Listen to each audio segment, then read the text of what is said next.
From KPAX and MTN Sports, this is Grizzly Gridiron Classics. The year is 2005, and the Montana Grizzlies are coming off of a runner-up finish in the national championship game. It's October 1st, and Montana is hosting Weber State for homecoming. The Grizzlies needed a big performance that day from their defense to stop the Wildcats, and that's exactly what they got. The first quarter between Montana and Weber State's matchup from 2005 will begin after this. It's time for kickoff on Grizzly Gridiron Classics. The Montana Grizzlies and Weber State Wildcats have played 43 times. The Grizzlies have won 6 straight and 32 overall. Weber State has not won in Missoula since 1987. Will this be the day Weber State ends their frustration in Missoula? Or will the Grizz hammer the Wildcats one more time? It's homecoming. It's the Big Sky Conference opener for the Grizz. It's Weber State in Montana, next on College Football Saturday.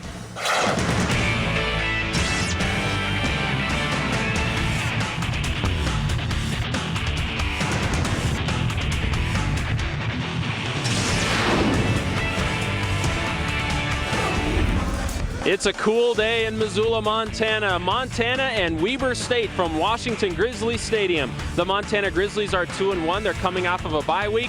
Weber State is 2-2 after an impressive win against Northern Arizona last week. I'm Jeremy Jorgensen, joined by Bob Hermes, and today we're talking about defense. Bob, there's 2 good defenses out here. The Grizzly defense has been playing very well. Mike Murphy from Great Falls is one of the reasons for that. He's not leading the team in tackles, but he leads the team in tackles for loss and sacks, and he's been a force from the defensive end position. He really has, and if you're a fan that loves defensive football, you'll love Mike Murphy.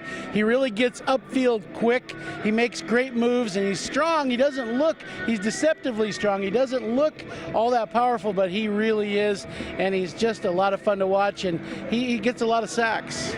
Now with Weber State, we're talking about Brady Fosmark. Brady Fosmark, one of the elite players in the Big Sky Conference. He's the reigning co-defensive MVP of this league, and he's also a legit Buck Buchanan Award finalist this year. He's on that watch list, and Brady Fosmark is just a force for Coach Ron McBride. Yeah, almost the same way as Murphy, but he's the career sack leader at Weber. He's definitely the leader of the team, and the Grizzlies are going to have to contain him, and I think the running game is key for both teams today. Fosmark's stats aren't really up to par or what he expects out of himself just yet, but he gets double teamed a lot. He's a very good player, so he gets double teamed a lot. We'll see how that plays out today. But Montana taking on Weber State. It's homecoming here in Missoula. It's the Big Sky Conference opener for the Grizzlies. Should be a wonderful afternoon of football. We'll have the kickoff and the starting lineups for you in just a moment.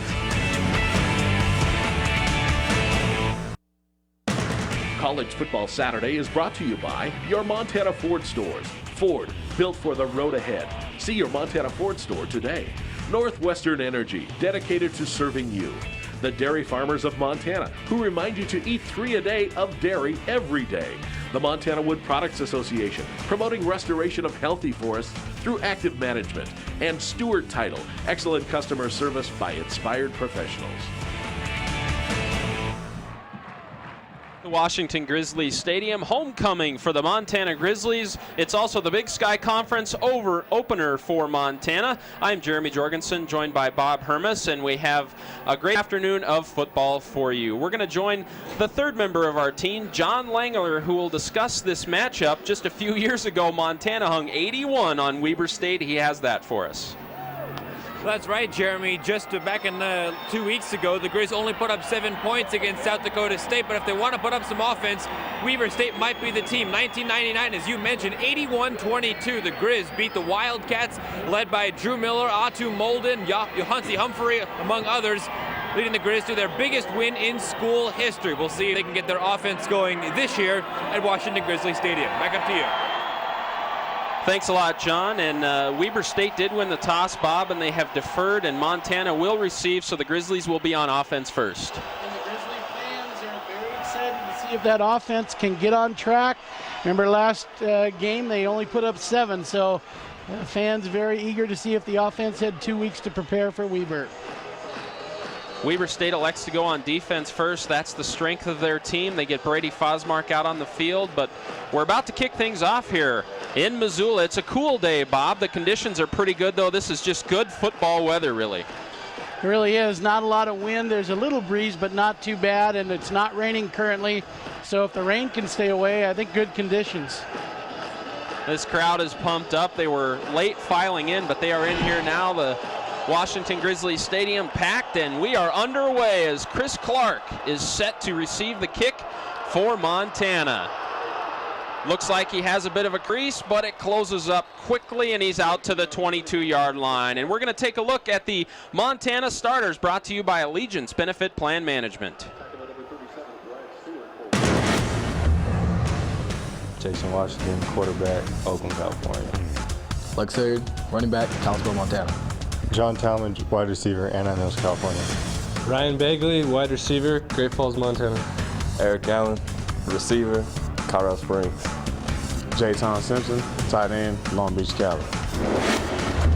There's the skill position players, and the first play is a quarterback keeper by Washington, and he will get nothing. It will be 2nd and 10 for Montana at about the 23-yard line. Second set of offensive starters for you, brought to you by Allegiance Benefit Plan Management.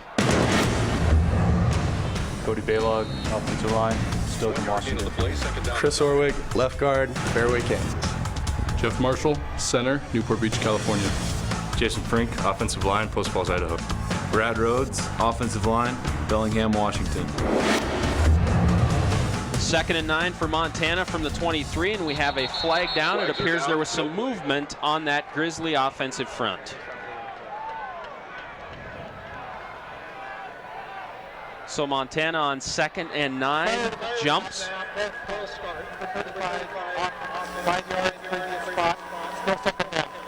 I'm sure that's a bit of a concern to Coach Houck. You hate to put your own team in disadvantage there by jumping off sides, but the kids are excited. It's early in the game, and they want to get going here. Replay 2nd down. Now it's 2nd and 14 from about the 19-yard line for Montana. Jason Washington under center. Lex Hilliard, the lone setback. Washington back to throw, and he's going deep up the sidelines for Talmadge, but it's overthrown. It's going to be 3rd and 14 for Montana. Here are the defensive starters for the Weber State Wildcats, and Dallas Drexel's their leading tackler. He has 32 tackles, leads the Big Sky Conference in that category. Of course, Brady Fosmark on the Buck Buchanan watch list as well. So the defensive starters round out like this: Tyler DeBry, Curly Dorn. Curly Dorn, we're going to talk about him coming up. He was a teammate of Jason Washington's in junior college.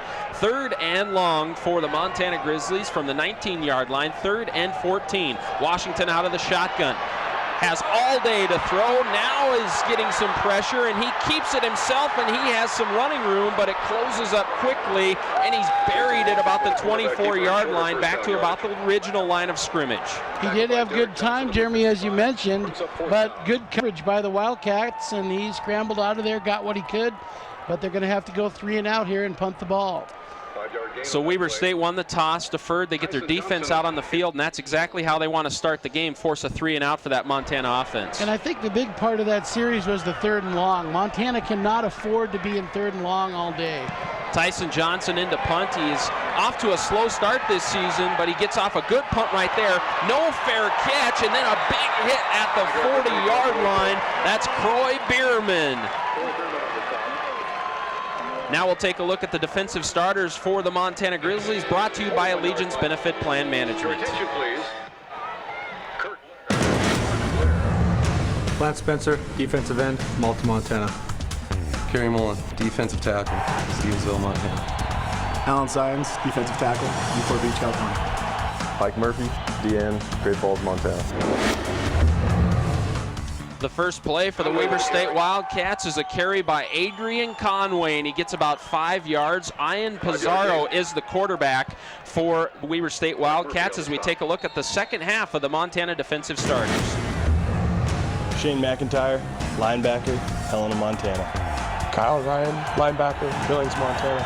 Tyler Joyce, linebacker, Aurora, Colorado. Kevin Cody Edwards, cornerback, South Hill, Spokane. Tuff Harris, cornerback, Colesville, Montana. Torrey Thomas, free safety, Beaver Red County High School, Dillon, Montana. Tyler Thomas, safety, Beaver Red County, Dillon, Montana. And we're back. The second down play for Weber State got nothing, maybe a yard on the play. It's going to be 3rd and 2 from about the 47 for Weber State, Bob. Well, Montana has been getting exactly what they expected, is a run game, and you'll see some bootleg action out of that. There's the offensive starters for Weber State. Adrian Conway, a very good running back, and the offensive line. The crowd gets into it. It's 3rd and 2 from the 47. Pizarro back to pass, and it's dropped out there. It's going to be 4th down. It's dropped out there by Jason Norman, the wide receiver from Glendale, Arizona, and the Grizzlies force a 3-and-out, Bob. Jason would love to have that one back because mental mistake, that was a 1st down, and now they've got a punt as well. So both offenses have not been able to get it going and get that chains moved, so they're going to have to punt it as well. Wyatt Kinna into punt for Weber State. And back to receive is Tuff Harris. You know, Tuff Harris out of Colstrip, Montana will receive the punt, and Tuff has been working real hard in practice on receiving the punts, and Coach Houck puts him out there to return punts for the first time this season. Harris has it at about the 17, and he has some running room. He's a quick runner, and he gets to the corner, has the edge. Harris out to midfield. A great return by Tuff Harris out of Colstrip, Montana. Great return and sets up the Montana offense in super position. We'll be back after this short timeout. You're watching Grizzly football on the Montana Television Network.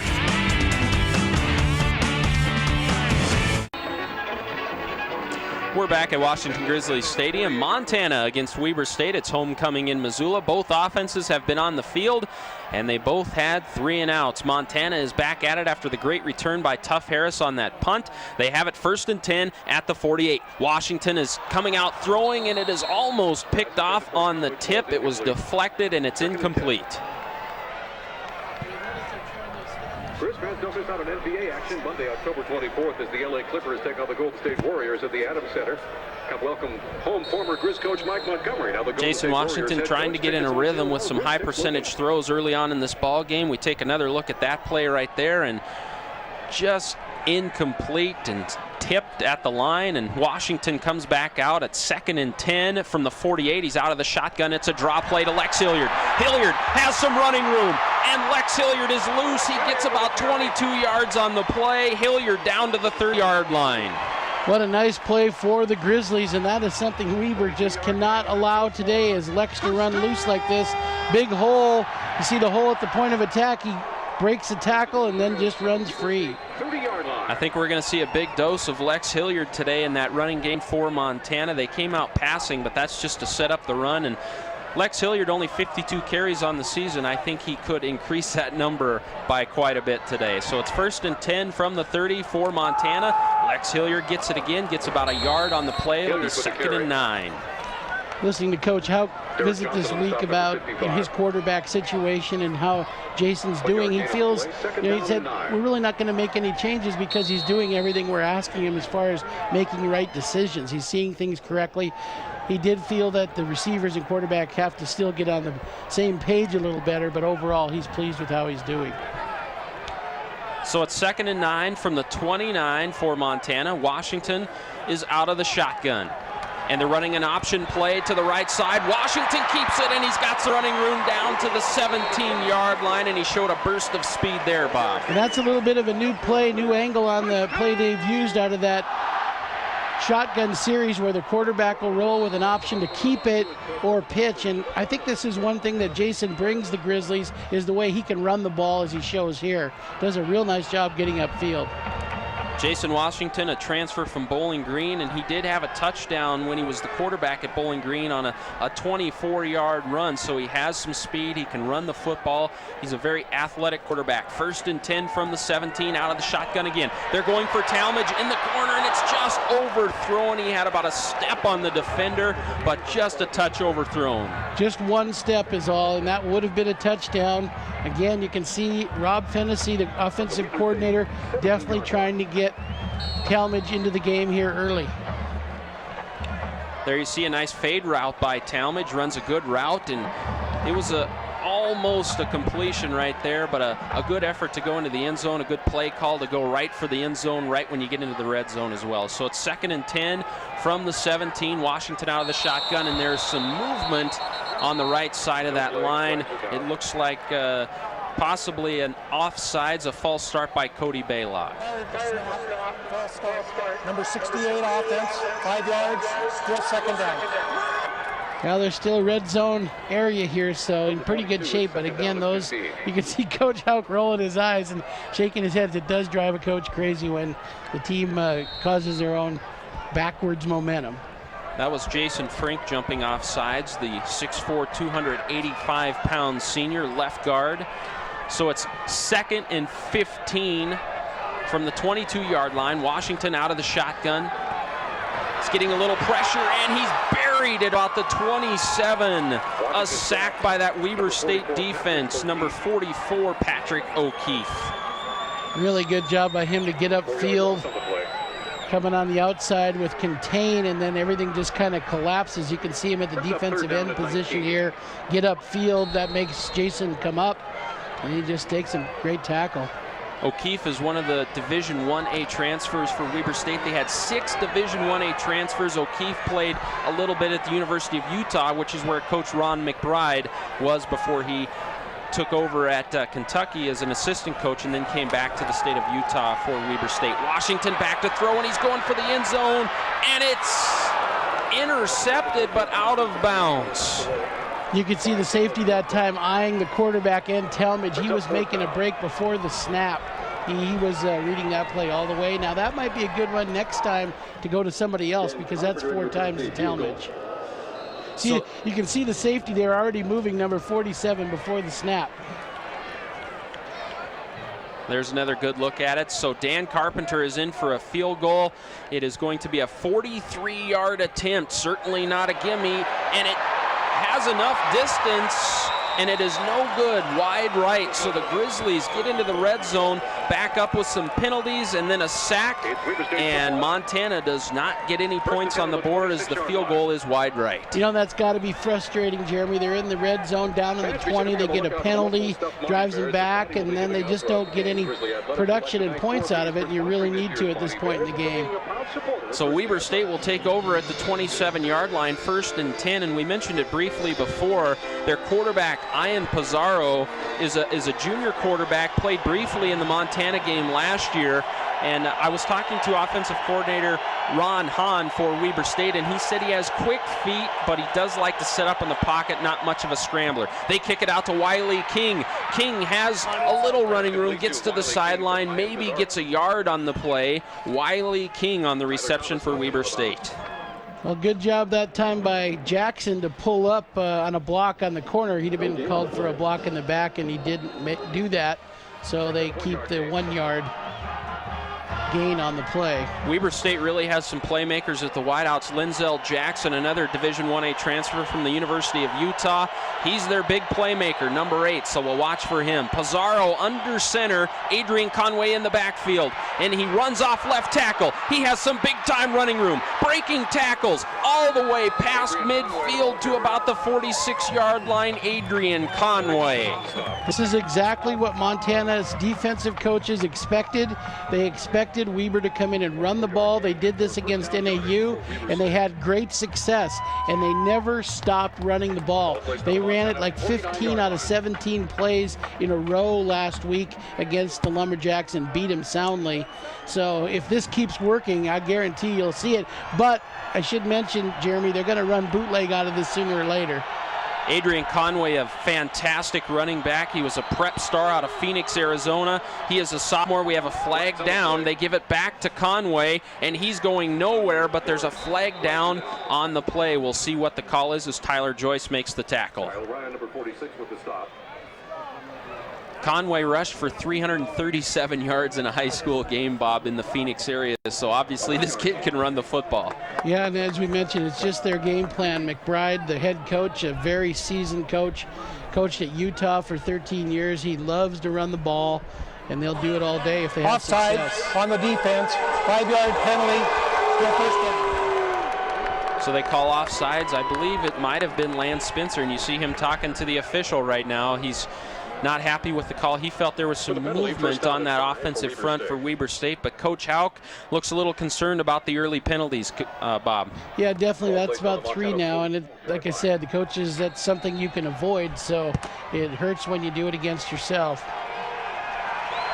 There's a look right there, and it does look like there was only movement on the Montana front there. The Weber State offensive front did a good job. So it's 1st and 5 from the 44. They give it to Conway. He breaks outside again, and he bust tackles again, and he gets close to the first down at about the 40-yard line. Personal foul coming here at the end. It looks like some extracurricular, and that's going to be 15 new yards for, I think, for Weber.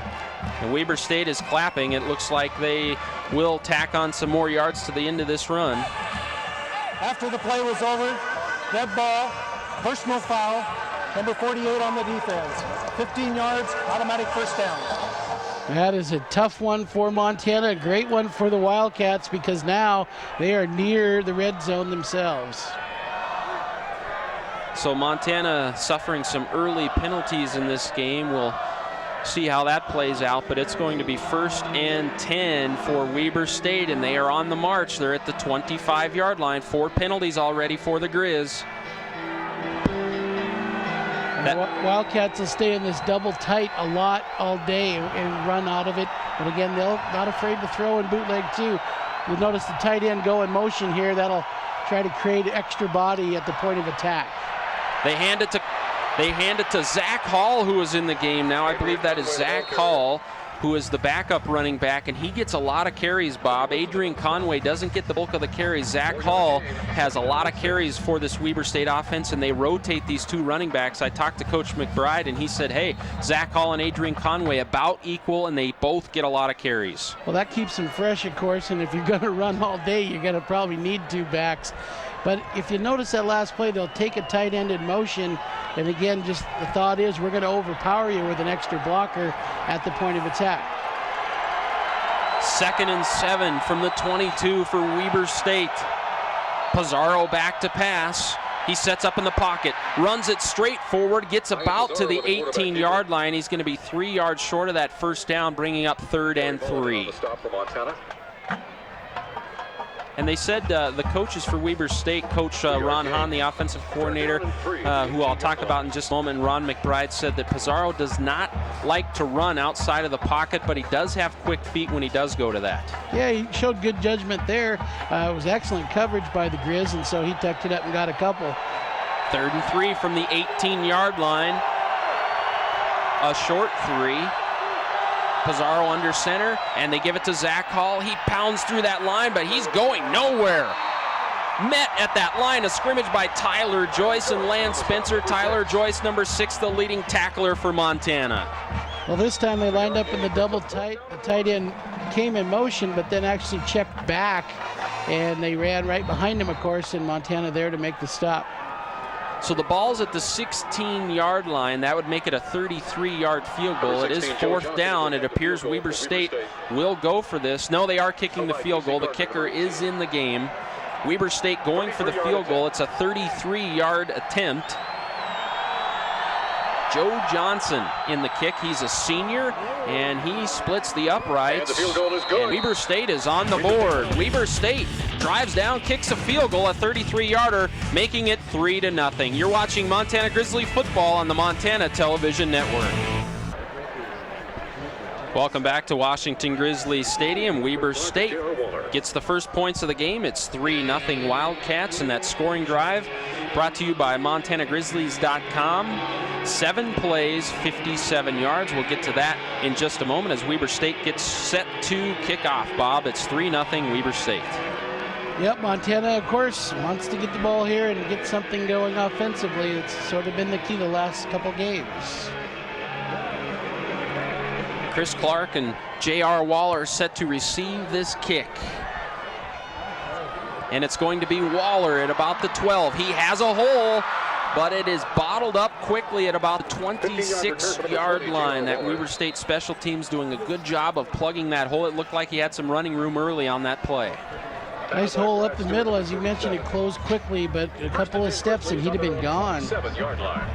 Coming up on the Stewart Title Halftime Report, we'll visit with the athletic directors from both universities as John Langler will talk to UM Athletic Director Jim O'Day and Weber State Athletic Director Jerry Graybeal, plus a look at the first half highlights and stats. And there's your scoring drive brought to you by MontanaGrizzlies.com. 7 plays, 57 yards, total time of 2:56.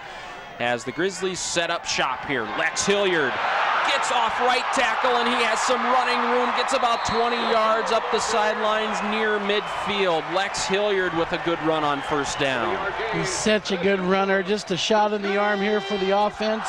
Little off tackle, and he does a nice job picking his way and then turning it on outside and outrunning a couple people here for a great game.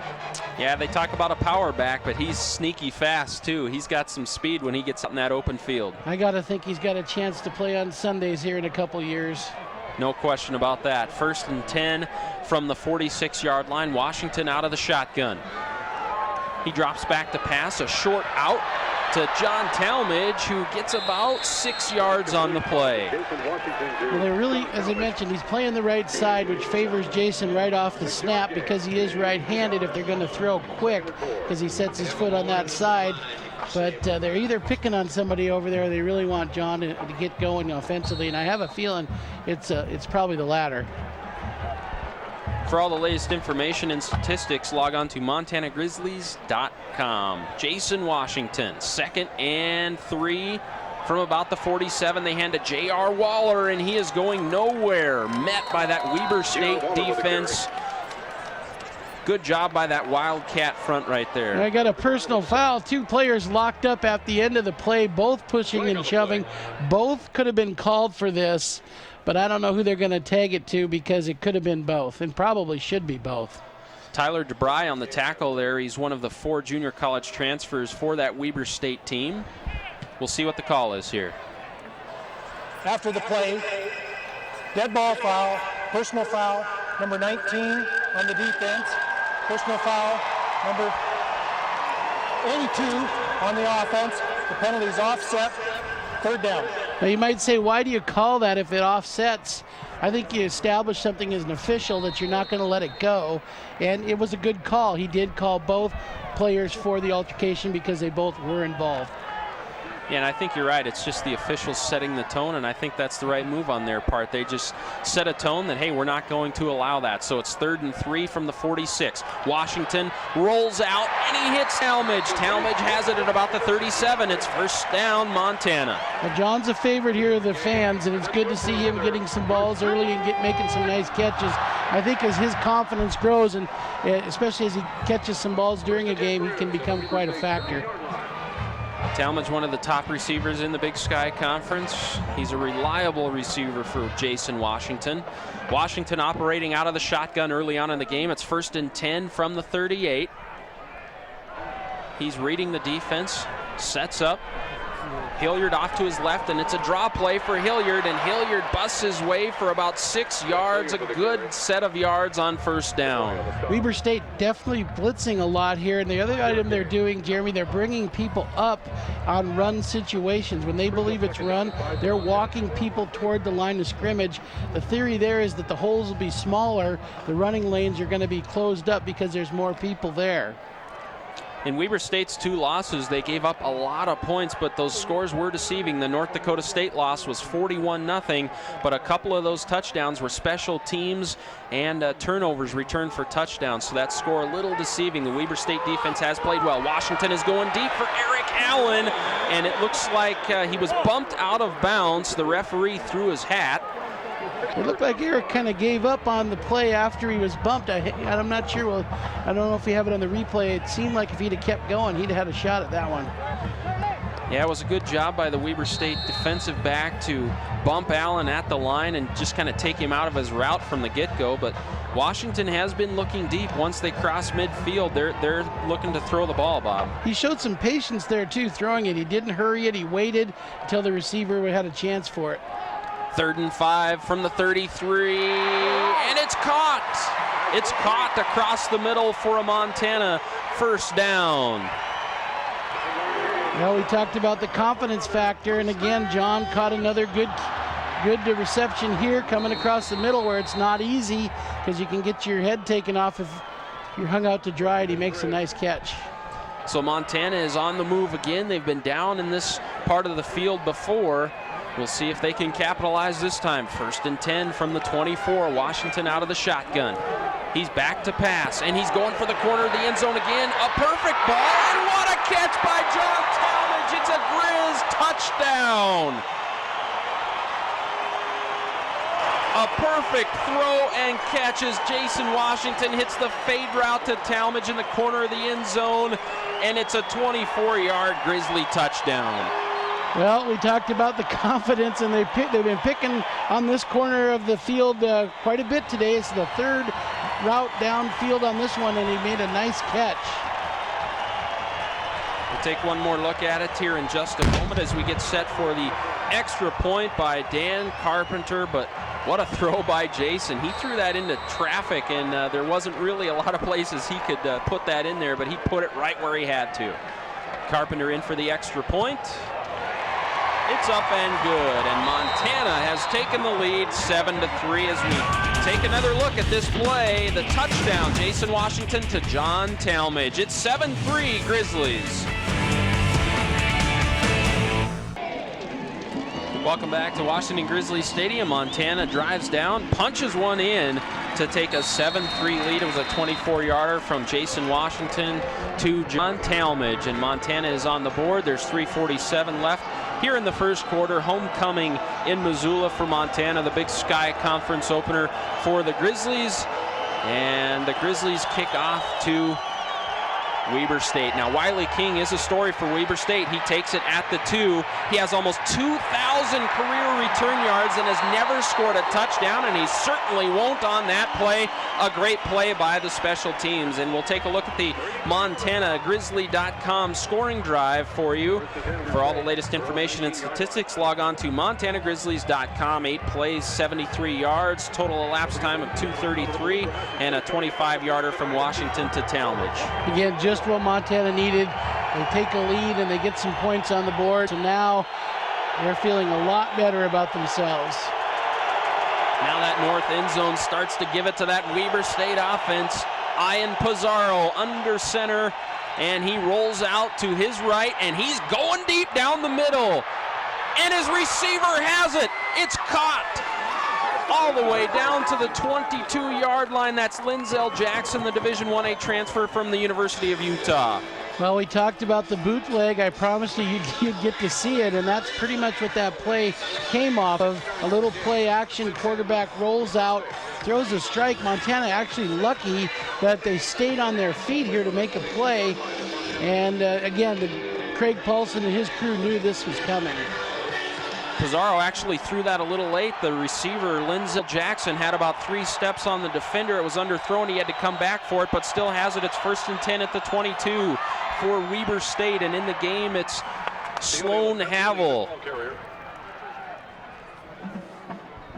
And then they come right back and reestablish run, which is, again, their game plan. They'll go with that all day and then hope to get some of those big ones like that bootleg just was a minute ago. Yeah, dude, the fucking marker. So Weber State inside the red zone. It's going to be 2nd and 7 from the 19-yard line as Weber State continues to rotate those backs.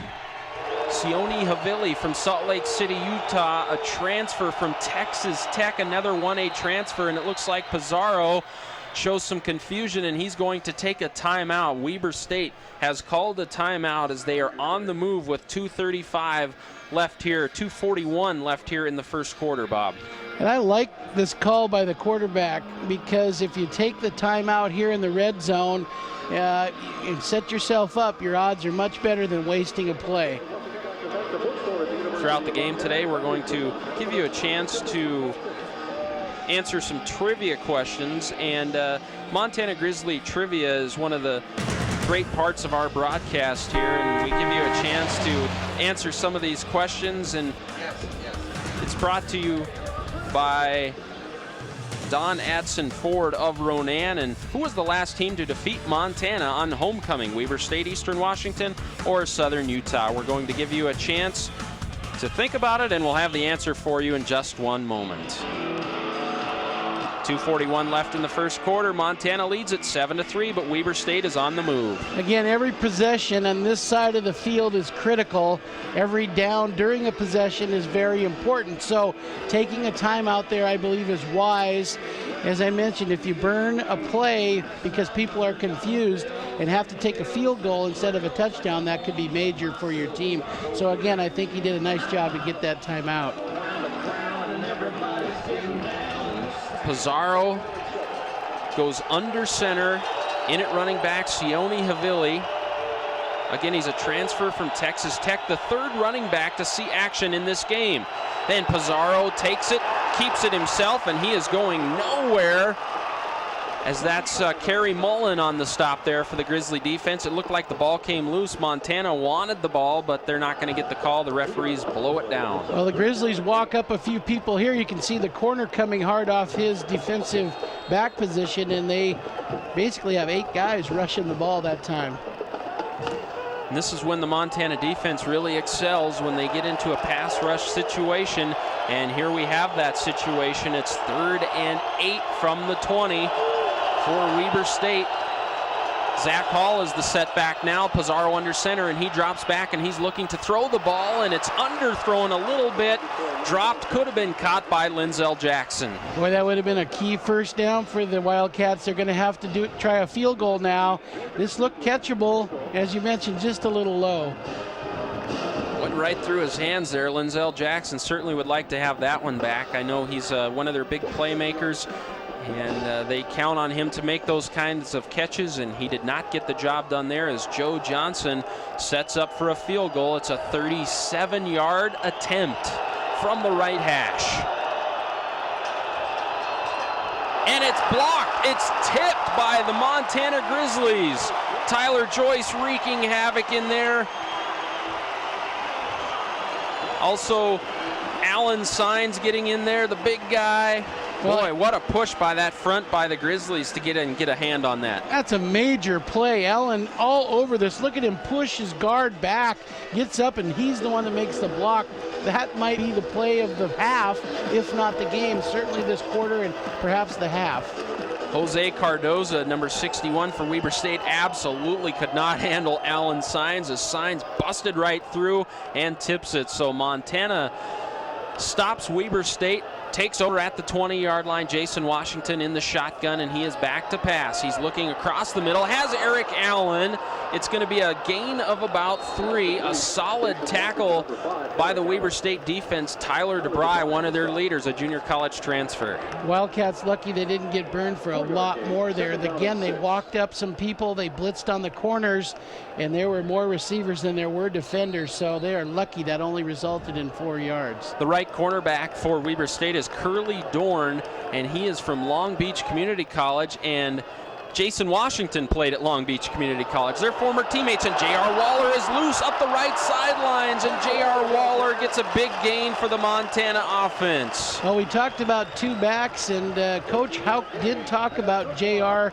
this week in quarterback club. He mentioned that he was hopeful that J.R. would get some reps and get some big yards, and you can see him do a nice job here himself, and we talked about what a nice thing that is if you have 2 backs that can do that kind of work for you. Lex Hilliard, just a workhorse for Montana, but J.R. Waller, very good when he comes in and spells Hilliard. Waller takes it on the draw play, and he has some running room. Waller bouncing his way for about 12 and a first down for Montana across midfield. He makes it look easy. Kind of does a nice job avoiding some tackles here with some great moves. Watch this. Follows his blocker inside and then does the rest himself.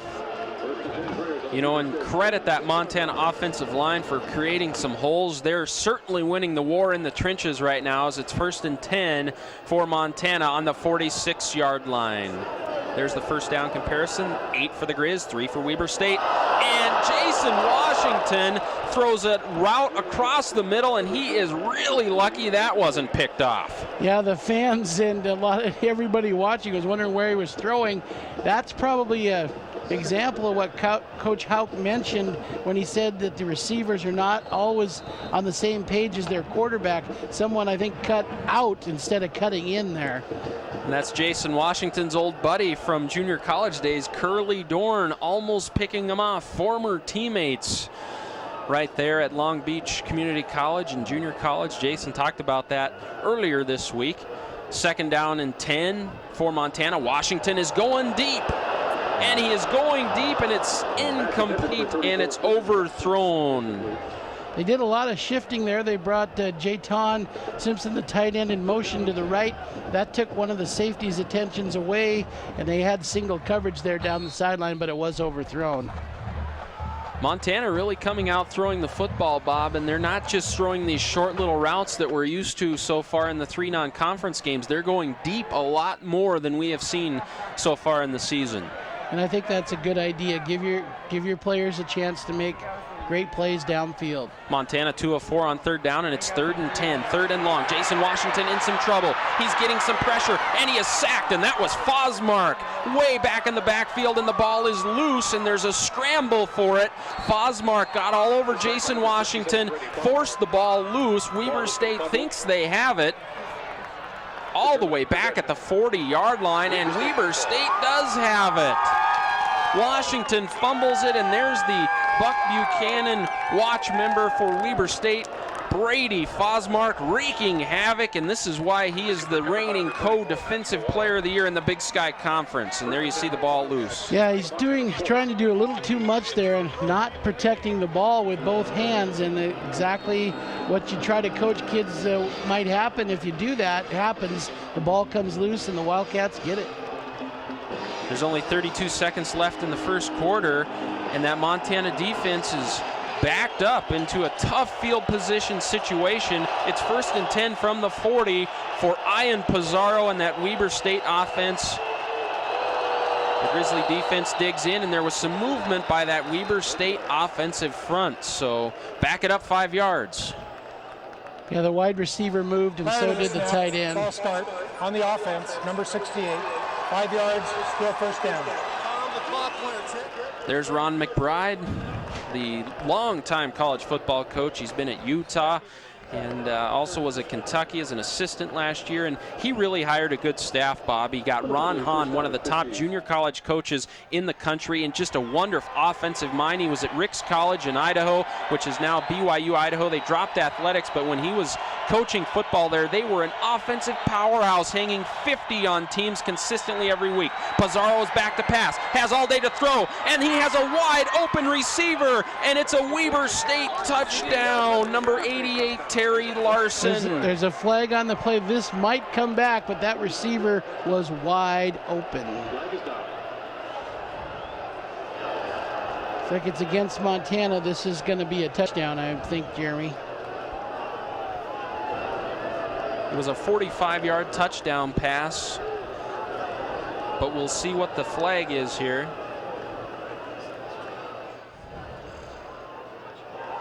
Yep, that's going to hold up for a touchdown.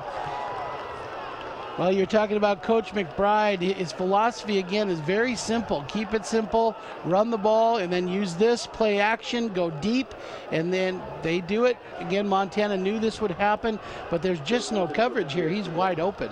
And what a pretty ball by Pizarro right Personal there. foul on the defense, number 96, hands to the face. The penalty would be assessed on the kickoff. So a personal foul on Lance Spencer, so the touchdown holds up. And I was talking about Coach Ron Hahn, and boy, he liked to sling it around in junior college at Ricks College, and I said they consistently hung 50 on teams in junior college. They were a powerhouse, and he knows about how to throw the football on offense, and there you see it right there as Weber State punches it in, and the extra point by Joe Johnson is good. So Weber State, with 24 seconds left in the first quarter, leads Montana 10-7. And Lance Spencer is down on the field, Bob, and he is slow to get up, but he's now up, and he is walking to the sidelines under his own power. Got a few words for the officials, but he's a great player. Montana really needs to keep him in the game. You know, we talked about big games this week in the conference. Eastern Washington has a real big game with Portland State, Montana State with a real big game. You know, and this game is big because the winner of this game is going to have a shot on continuing both. You know, Weber State's very happy with the win over NAU, but the loser today is going to be hamstrung, and I don't know, it's going to be a tough road. So this is a big game today. I talked with Coach McBride earlier this week, and you know, Weber State was 1-10 last year, Bob, and I was just talking to Coach McBride on what is his philosophy on turning a program around and getting them a winning attitude as we take a look at the MontanaGrizzlies.com scoring drive and look at a replay of this. For all the latest statistics and information, log on to MontanaGrizzlies.com, and there's your touchdown, Bob. And, you know, Coach McBride said, hey, all throughout my career, I have been at programs that started at the bottom. When I came in, they were at the bottom, and he says, I come in and right away say, losing is unacceptable, and that's the way you have to approach it. And he said, I try yelling, I try being nice, and pretty soon it's just up to the kids on whether they accept losing or not. And it looks like Weber State's a feisty outfit here early on. Well, we were visiting before the game today about Weber State. You know, I remember Mike Price and some of the coaches they've had. Mike had the program there really going, but they've had some ups and downs. And Coach Grable is going to be our interview today, the athletic director, and he tried real hard to keep this program going. And I kind of like McBride's philosophy. Keep it simple. Don't do a lot of real complicated stuff. Let's just go play football. You know, when he came to Utah, Utah was at the bottom of the barrel, and he really put them in a position where they were winning. They won a bowl game over USC, and we all know about USC as the kickoff goes through the end zone, thanks to the short field on the penalty there, as the penalty was enforced on the kickoff as they kicked off from the 50, so they boot it through the end zone, and Montana is going to take over at the 20-yard line. Just 19 seconds left here in the first quarter. Weber State 10, Montana 7.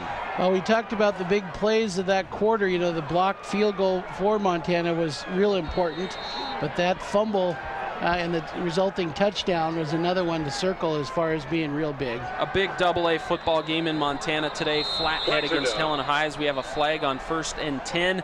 1st and 10, and Montana jumps off sides, but Grady Bennett, the former Montana Grizzly quarterback, as we hear the call. Snap, false start, number 5 on the offense, 5 yards, still first down. Grady Bennett, the former Montana Grizzly quarterback, the head coach at Flathead High School, and Helena High, coached by Tony Arnston, a longtime Great Falls kid who is now coaching at Helena High. He learned most of what he knows from Jack Johnson. That's a huge AA football game. We'll try and continue to update that throughout the day, but it's scoreless in the second quarter, so a defensive struggle over there. Another important one for a playoff picture of those two teams. 1st down and 15 after the penalty from the 15-yard line. Washington under center, hands it off to Hilliard. Hilliard has the corner. Hilliard busting through the Weber State defense for about 15 yards, and that's exactly what they needed after that penalty, Bob, is to get some good yardage on 1st down, and they get more than that. Yeah, and field position, too, is real important, so Lex gets him out of a hole right here on one play.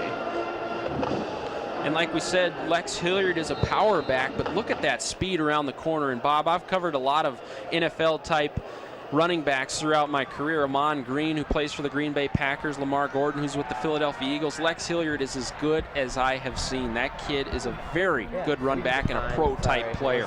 Hilliard again busting through for about 5 yards as they continue to hand it off to Lex and let him run through that Weber State defense. Yeah, as the clock ticks down here in the first quarter, it's going to be a battle, it looks like, to finish throughout the day. We'll take a short time out. You're watching Montana Grizzly football on the Montana Television Network. Get ready for the second quarter as Grizzly Gridiron Classics continues. Moon is high, body's good, but the county's dry. Get your head in, swing her right back, head her home in the wagon track. Welcome back to Washington Grizzlies Stadium, and we are starting the second quarter as the Weber State Wildcats and Montana Grizzlies get set to start things up here. It's 10-7 Weber State. Lex Hilliard looks like he has the 1st down, as 2nd and 5 for Montana, and Weber State has the lead 10-7, but Montana looking to get on the move here as they have it at the 46-yard line. Well, when you can get first place in one down, it sure helps your opportunities. Washington will start under center. 10 first downs for Montana, 4 for Weber State. And they hand it to Lex Hilliard, and he gets to the outside, gets about 4 on the play. A nice play there by that Weber State defense. Eric Jones, the middle linebacker, senior. One thing I noticed Montana's doing too, Jeremy, here early in the game, they're going on a quick count. They're barely getting to the line and getting set, and they're snapping the ball. That must be something they noticed in their scout tapes, and they definitely are using that as a weapon. So it's 2nd and 6 for Montana, right at midfield. Lex Hilliard going to take it right up the gut, and just a big hit right there, and the Weber State defender loses his helmet. Lex Hilliard lowering the boom on that Wildcat defense. Ladies and gentlemen, the Grizzlies would like to welcome one of our newest corporate sponsors, Reachway Pharmacy. Well, Lex can run everywhere. He can run outside and inside, but he can also run tough. And here's a good example of a real tough run, just following some pulling linemen and butting heads with about 4 different tacklers. Number 30, Tyler DeBry, shaken up on the play, and boy, I'll tell you what, if I was a defensive back and I saw Lex Hilliard bearing down on me, that would not be a fun assignment for anybody. I know if you either got to get low or get out of the way. Now it's a direct snap to Lex Hilliard. Hilliard has it. He's going to have the first down, and there's that play they like, Bob, the direct snap to Hilliard. Yeah, it worked real well for him that time, just off tackle. You don't have to worry about a handoff and an exchange. You're going to give it to Lex anyway, you might as well snap it to him. Lex Hilliard's such a great player, and he's so hard to bring down. Like I said, you better get lower or get out of the way. If you go shoulder pads on shoulder pads with Lex Hilliard, you're going to lose that battle. So it's 1st and 10, and we have flags down on the play. Flags on the play. Prior to the snap, substitution infraction on the defense. 5 yards, still first down. So it's going to be 1st and 5 for Montana. 13:55 left to go, just underway in the second quarter. Weber State leads it 10-7, but Montana is past midfield. In fact, they're at the 37-yard line, 1st and 5. Yeah, the score would be real important here for Montana to try to get back, get the lead here as they approach midway of the second quarter. 10-7 Weber State, 1st and 5. Jason Washington out of the shotgun. J.R. Waller to his right. Jayton Simpson in motion. Washington is looking to his right. He's looking for Talmadge. Talmadge goes up for the catch, and it's incomplete. A solid play defensively by Dewey Creighton. Yeah, nice job that time by the defense. They're right in position. There is a bit of a mismatch there as far as height goes. Creighton only 5'8", Talmadge at 6'2" and better. He just, odds are he's going to be able to catch some of those, even with good coverage. 2nd and 5 from the 37. Jason Washington out of the shotgun. And it's a draw play to J.R. Waller. Waller has a crease up the middle, and it looks like he has a first down at about the 31-yard line. And the backside of that play looked real interesting, Jeremy. They'd used a draw to JR basically up the middle, but after the play, the quarterback rolled out with a wide receiver trailing, and this is going to be interesting to see if later they keep the ball and run an option. You can see they're testing it to see how the defense reacts. Good job by that offensive front there, Chris Orwig and Brad Rhodes.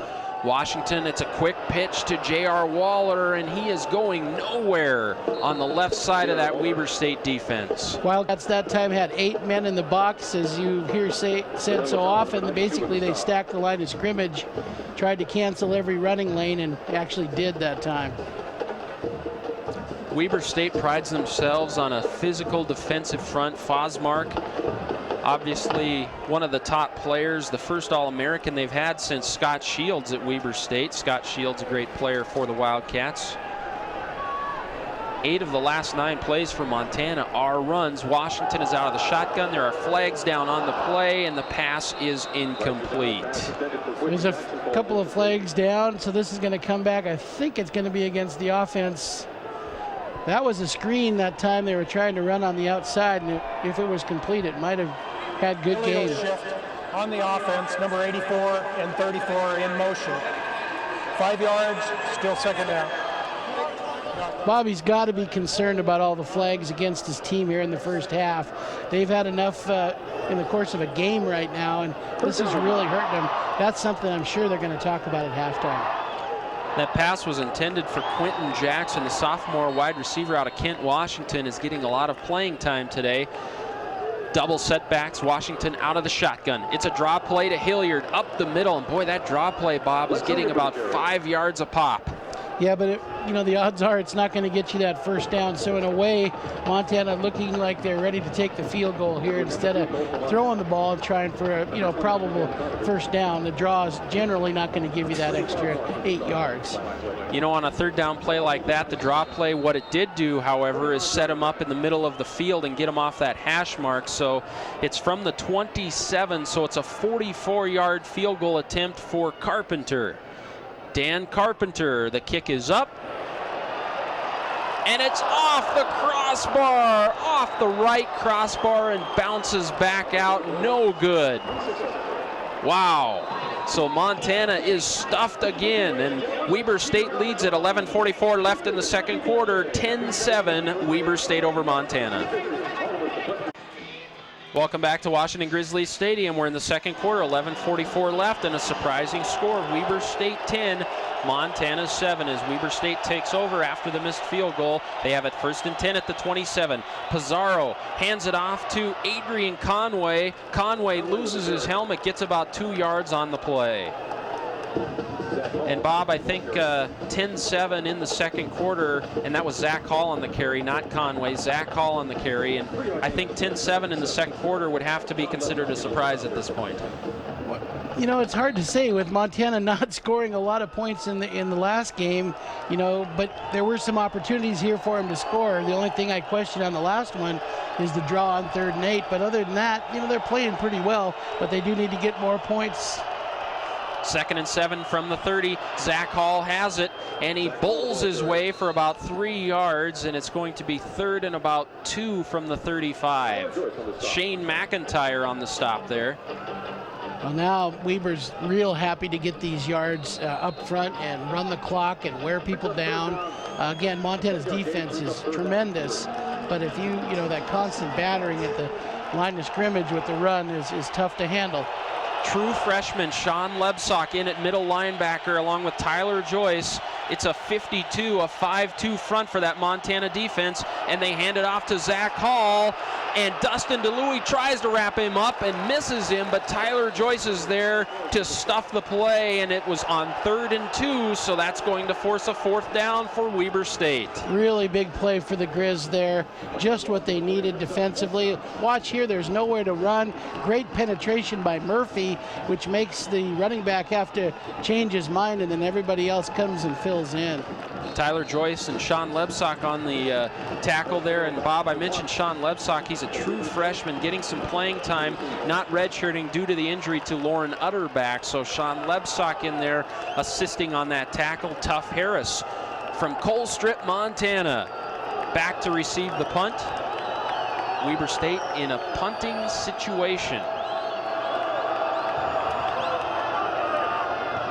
The kick is away. Tough has it at about the 30.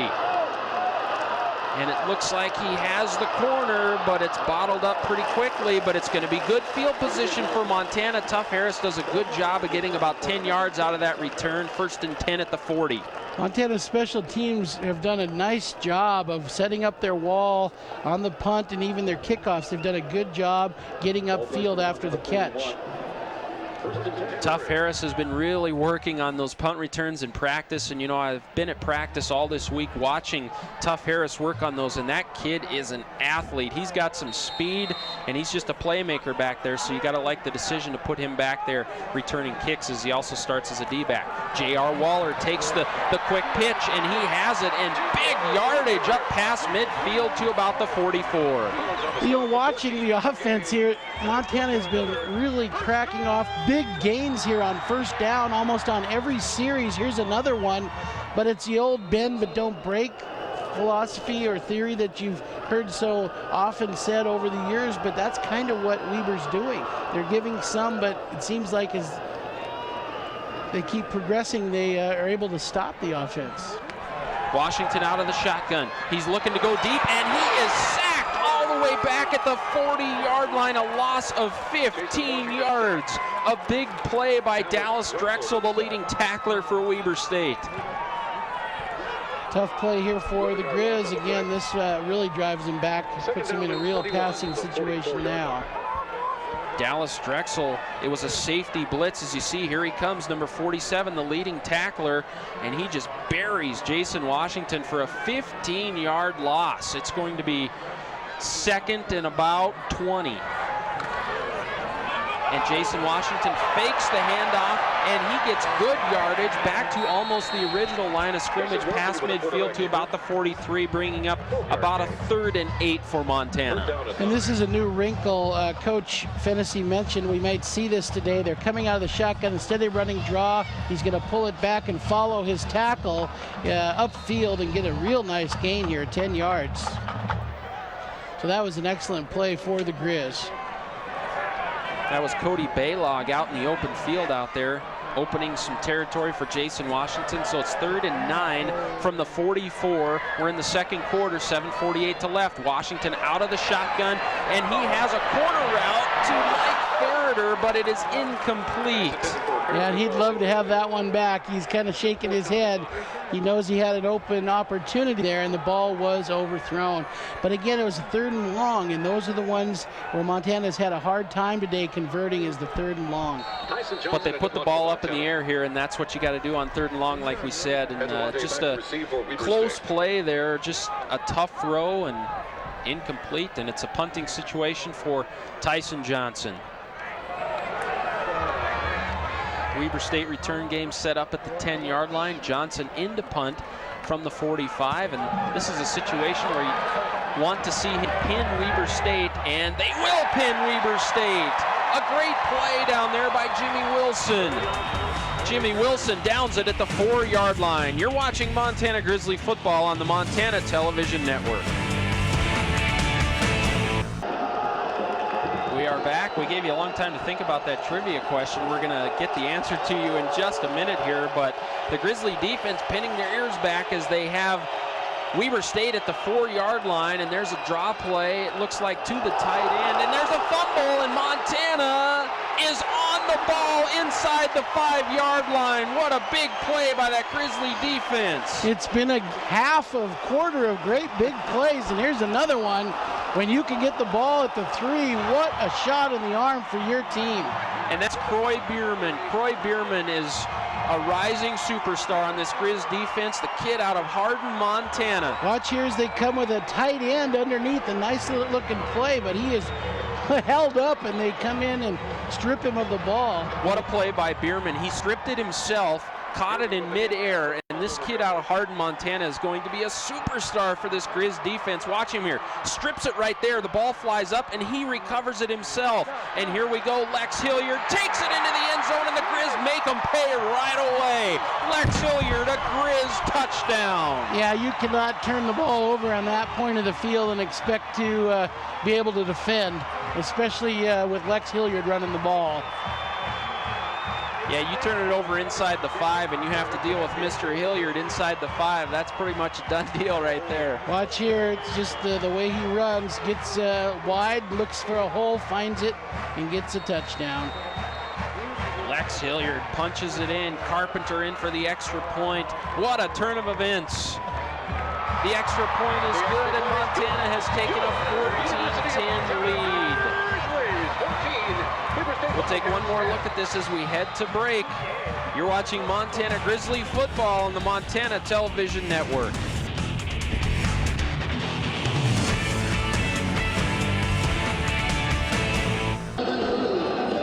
What a turn of events. Weber State turns it over inside their 5. Montana punches it in with Lex Hilliard, and Pete Sloan is set to kick off. Montana leads at 14-10, 7:20 left in the second quarter. Pete Sloan out of Flathead High School kicks off for the Grizz. It's fielded by Wiley King at about the 1. Again, Wiley King has 89 returns, has never returned one for a touchdown, has almost 2,000 career return yards, and he's going nowhere today on 2 returns so far. Now your scoring drive brought to you by MontanaGrizzlies.com. For all the latest information and statistics, log on to MontanaGrizzlies.com. 4 seconds, 1 play, 3 yards, pretty much a done deal on that. Didn't take too long, did it? No, it did not. Yeah, that, you know, you just can't turn it over down there, and of course, big help for the Grizzlies right now. We are going to give you a chance to answer that trivia question here shortly. And I'd like to mention Kyle Ryan in at middle linebacker now as well. He led the team in tackles against South Dakota State. He is starting in place of Utterback, and he has been a force as Pizarro is out to throw, and it is incomplete for tight end B.A. Harrell out of Quartz Hill, California. This was a nice looking play. They did a little play action, and he snuck underneath. Quarterback bootlegged out. You know, you're not going to get a lot of shots at that kind of play, and he dropped the ball. It was a nice pass. Again, our trivia question, we're going to give you a chance to answer the trivia question coming up shortly. And we'll also bring you the Stewart Title halftime report. We'll visit with both athletic directors. John Langler will talk with Jim O'Day from Montana and Weber State's new athletic director, Jerry Graybeal. Pizarro is back to throw. He has Linzel Jackson, and a big hit by Matt Lebsock as he stops Jackson before the first down. It's going to bring up 3rd and about 2.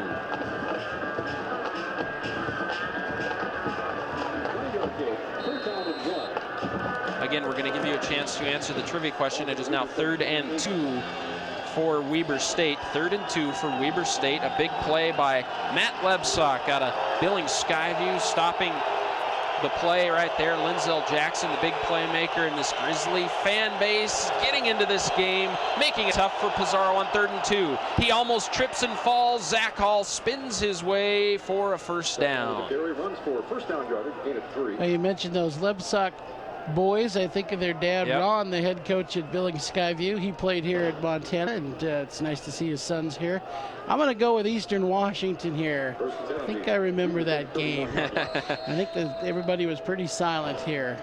Bob, either you saw the answer before we went on, or you just really know your stuff. I think you really know your stuff. Yeah, so I remember this. I remember this game and that play right there. Eastern Washington, that was not Mike Kramer coaching Eastern Washington at the time, by the way. Pizarro is back to throw. He's looking across the middle, has his receiver, Wiley King, and they're out past midfield with 6:05 left to go in the second quarter. Wiley King. You know, you mentioned Eastern Washington there, and that's been such a great rivalry for Montana fans over the years. And, you know, Dick Zorn, I remember him as coach at Eastern. He kind of got it going in the press, making a few comments about the officiating when he comes to Montana. And that's been a real spirited rivalry over the years. 1st and 10 from the 44 for Weber State. Sione Havili in it. Running back now, the transfer from Texas Tech. They fake to him. Pizarro's back to throw. Lance Spencer has him, and he buries him. Lance Spencer, the kid out of Malta, with the sack. When you play defense, you live for that play. When they run a little bootleg, and it was a good fake. You've been coached all week by your coaches. You're going to see this. You're going to see this. You have to contain, and he does it beautifully. Look at this. And the quarterback almost gets it away, but then he wraps him up, and he gets some help from his friends, and down they go. Lance Spencer wants to make amends for that personal foul and a touchdown from Weber State earlier, so he's hungry to make some plays.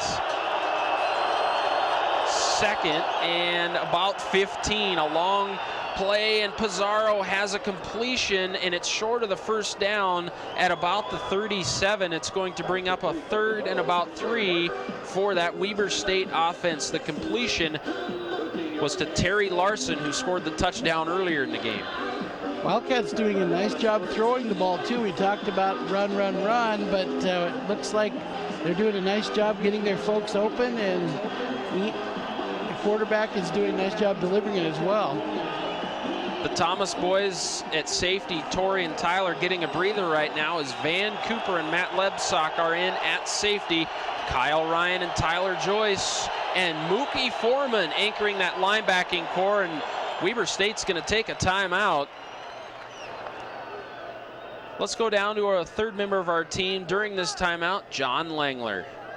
Well, Jeremy, if you're wondering how people on the sideline are feeling right now, the Montana sideline had been very quiet up until that turnover and resulting touchdown. The coaches were really focused on discipline up until then, not just the penalties, but also some of the extracurricular activities going on after the play. But it's amazing how a score to put you in lead can change all of that. A lot of positive feeling right now on the Grizz sideline. Back upstairs. Thanks a lot, John. And yeah, you're right. The crowd was subdued there for a while, just 10-7. They were lulled to sleep, but that turnover and touchdown really livened things up here at Washington Grizzly. Well, your defense, when they can score or virtually score and give you that kind of scoring opportunity, really helps your team, because field position, you know, on the punting, and if you have to start from the 20 every time, it makes it almost impossible. And when you start on the 3, it's sort of the other way, impossible not to score. 4:23 left in the second quarter. Montana leads at 14-10. Weber State sets up for a big third down and 3 from the 42. Pizarro is under center. Sione Havili is the lone setback. The Grizz crowd is into it. It's loud in Washington Grizzly right now for this third down play. Pizarro back to throw, and there's some pressure by Spencer. It's almost picked off. Lance Spencer wrecking havoc in the backfield, and there's a late flag one more time. Well, it was incomplete, and the players weren't sure because no one blew a whistle, and they were rallying for it. Let's see what they call on the flag. Thinking it's illegal touching because it hit an offensive lineman. We'll see here. There's no flag on the play. The ball was touched by the defense prior to the offense touching it. That's exactly right. Incomplete pass, fourth down. Once the defense touches the ball, it's live and opportune for anyone, so that's why they waved that off. Yes, it looked like it.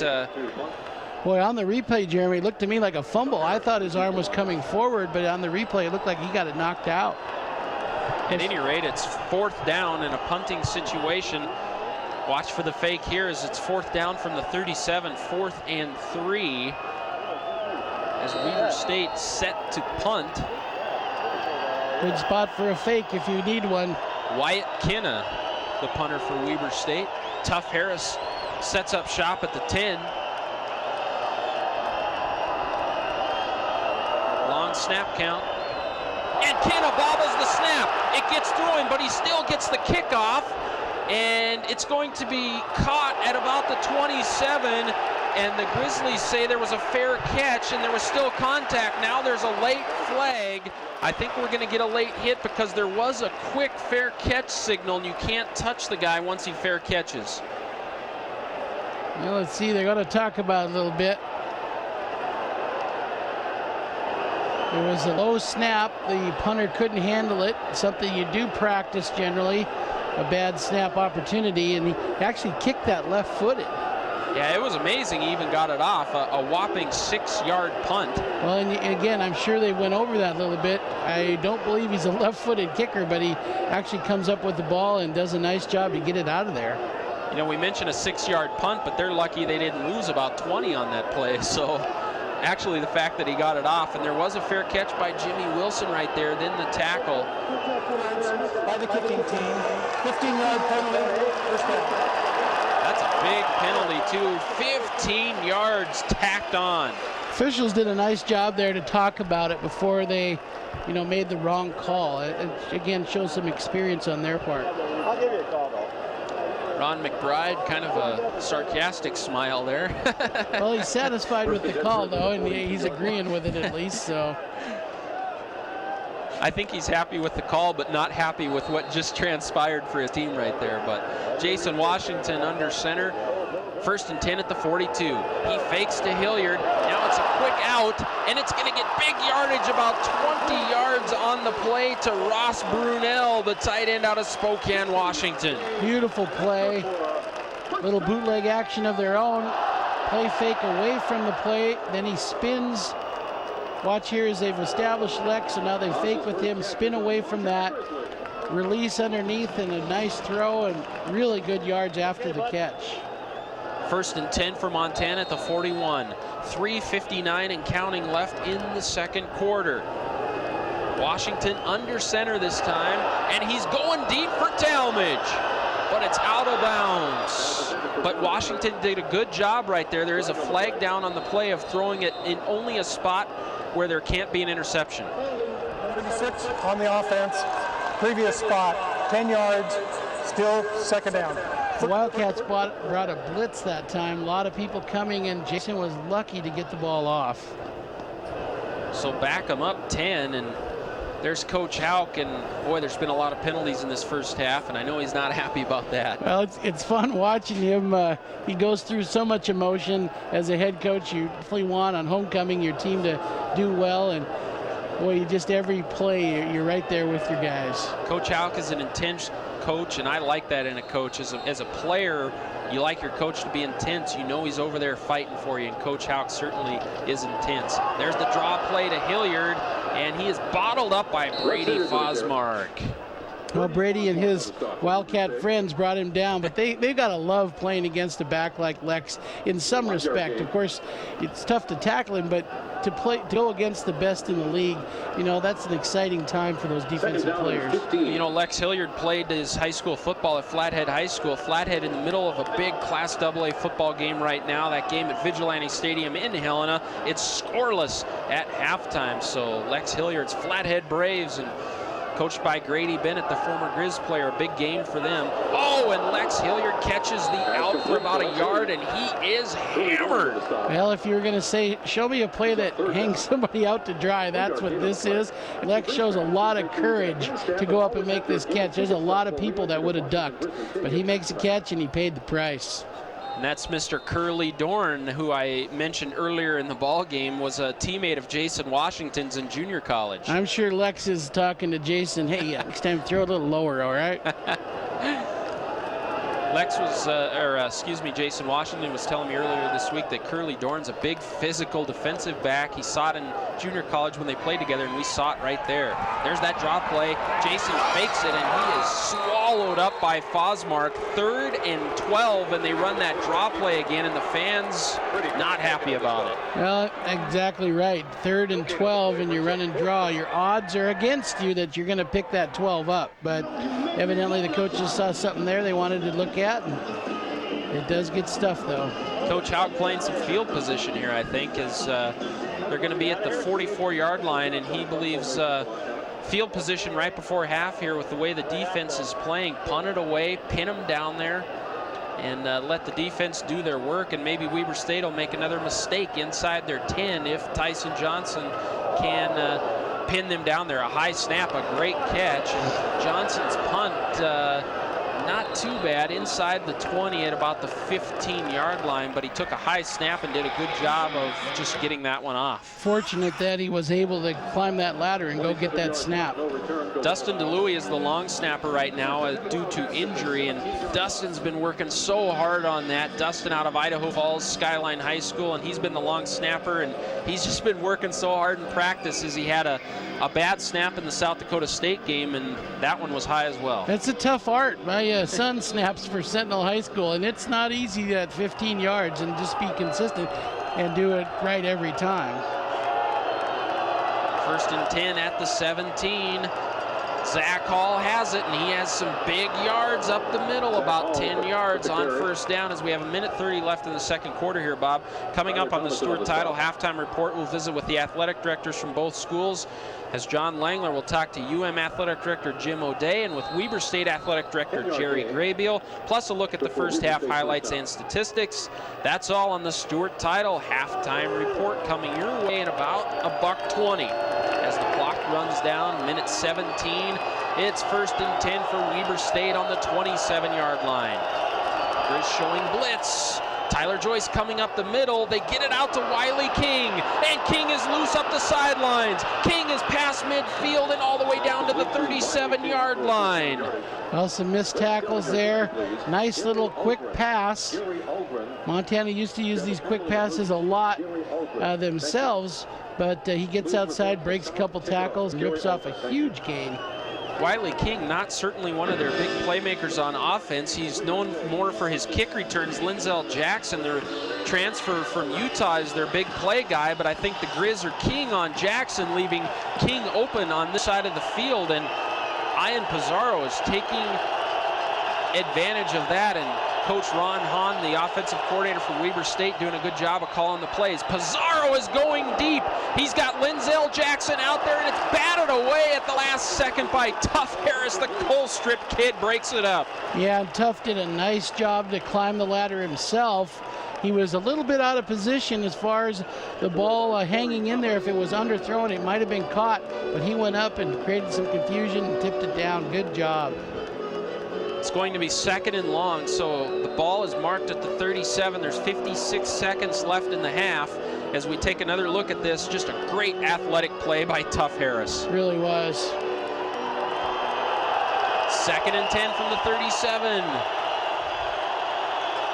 The fans amp up the volume a little bit in Washington Grizzly Stadium. Pizarro is back to pass. He's looking across the middle, and it is complete for close to first down yardage to Drew Dukeshire, tight end out of Portland, Oregon. What the tight ends did there, they just kind of scissored.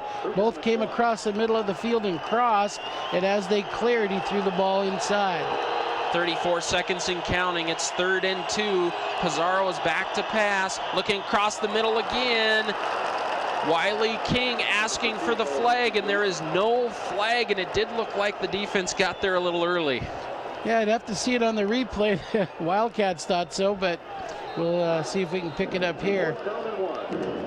It'd be a 46-yard field goal, Bob. It's 4th down. There's 28 seconds left. It looks like Weber State's going to go for it. 4th and a long one. We'll call it 4th and 2. No, they are kicking a field goal, and it's going to be a 46-yard attempt.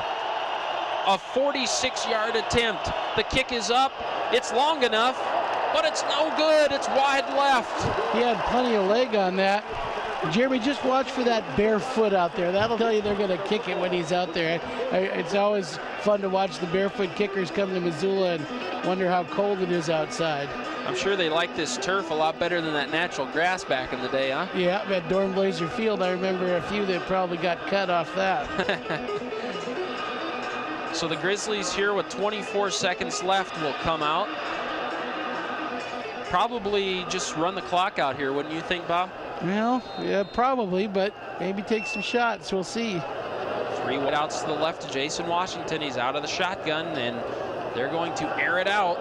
Washington going across the middle has Ryan Bagley, the CMR kid, breaking tackles, and he gets the first down, so that'll stop the clock to move the chains. And they've got all their timeouts, I believe, so they can use one here, and they are going to do that. I think I like this thought of not running the clock out, even though with the lead. Go ahead and see if you can get a field goal out of it and maybe get lucky and get a touchdown. They need to pick up about 30 yards to get into field goal range. They have 14 seconds left. Montana takes the timeout. As you see, Bagley breaking tackles right there, the former CMR wrestler. Did a nice job running the ball. Washington over communicating with Coach Houck. Yeah, the Grizz have 2 left, so they can get 2 or 3 plays probably in the time that's left. 14 seconds left, and Bob, this is just a tight ball game. It's a very tight ball game. Yeah, and again, I really think Coach Houck's going to talk to his staff and to the players about penalties. That was part of the first half. Other than that, you know, they've certainly settled down and played a lot better here in the second quarter. The turning point in this half, obviously, Weber State turning it over inside their 5, and next play, Lex Hilliard punching it in. And that is the play that is the difference right now, giving Montana the lead 14-10. The fans just riding the half out here, as are we. 14 seconds left. 1st and 10 at the 40. We'll see if Jason takes it downfield as the receivers are stacked 3 deep on the left side.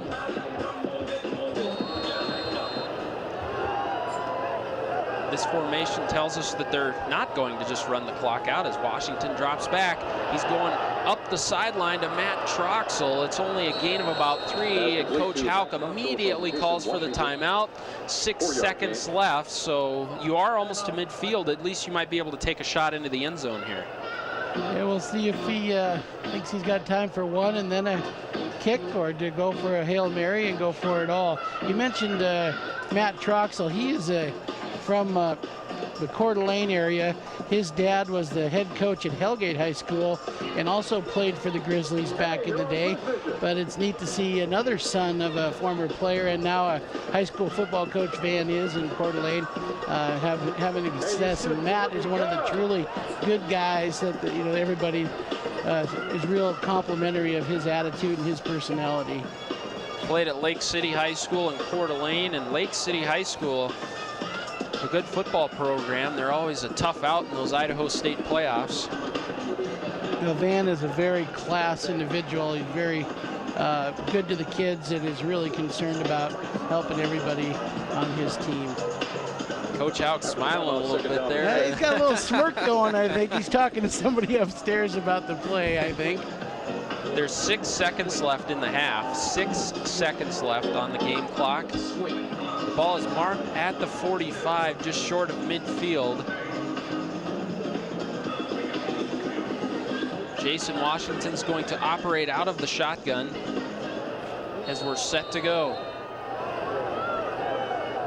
3 wideouts to his right. You got to think Talmadge deep. And Jason just wants to get this one as deep as he can. He's setting it up.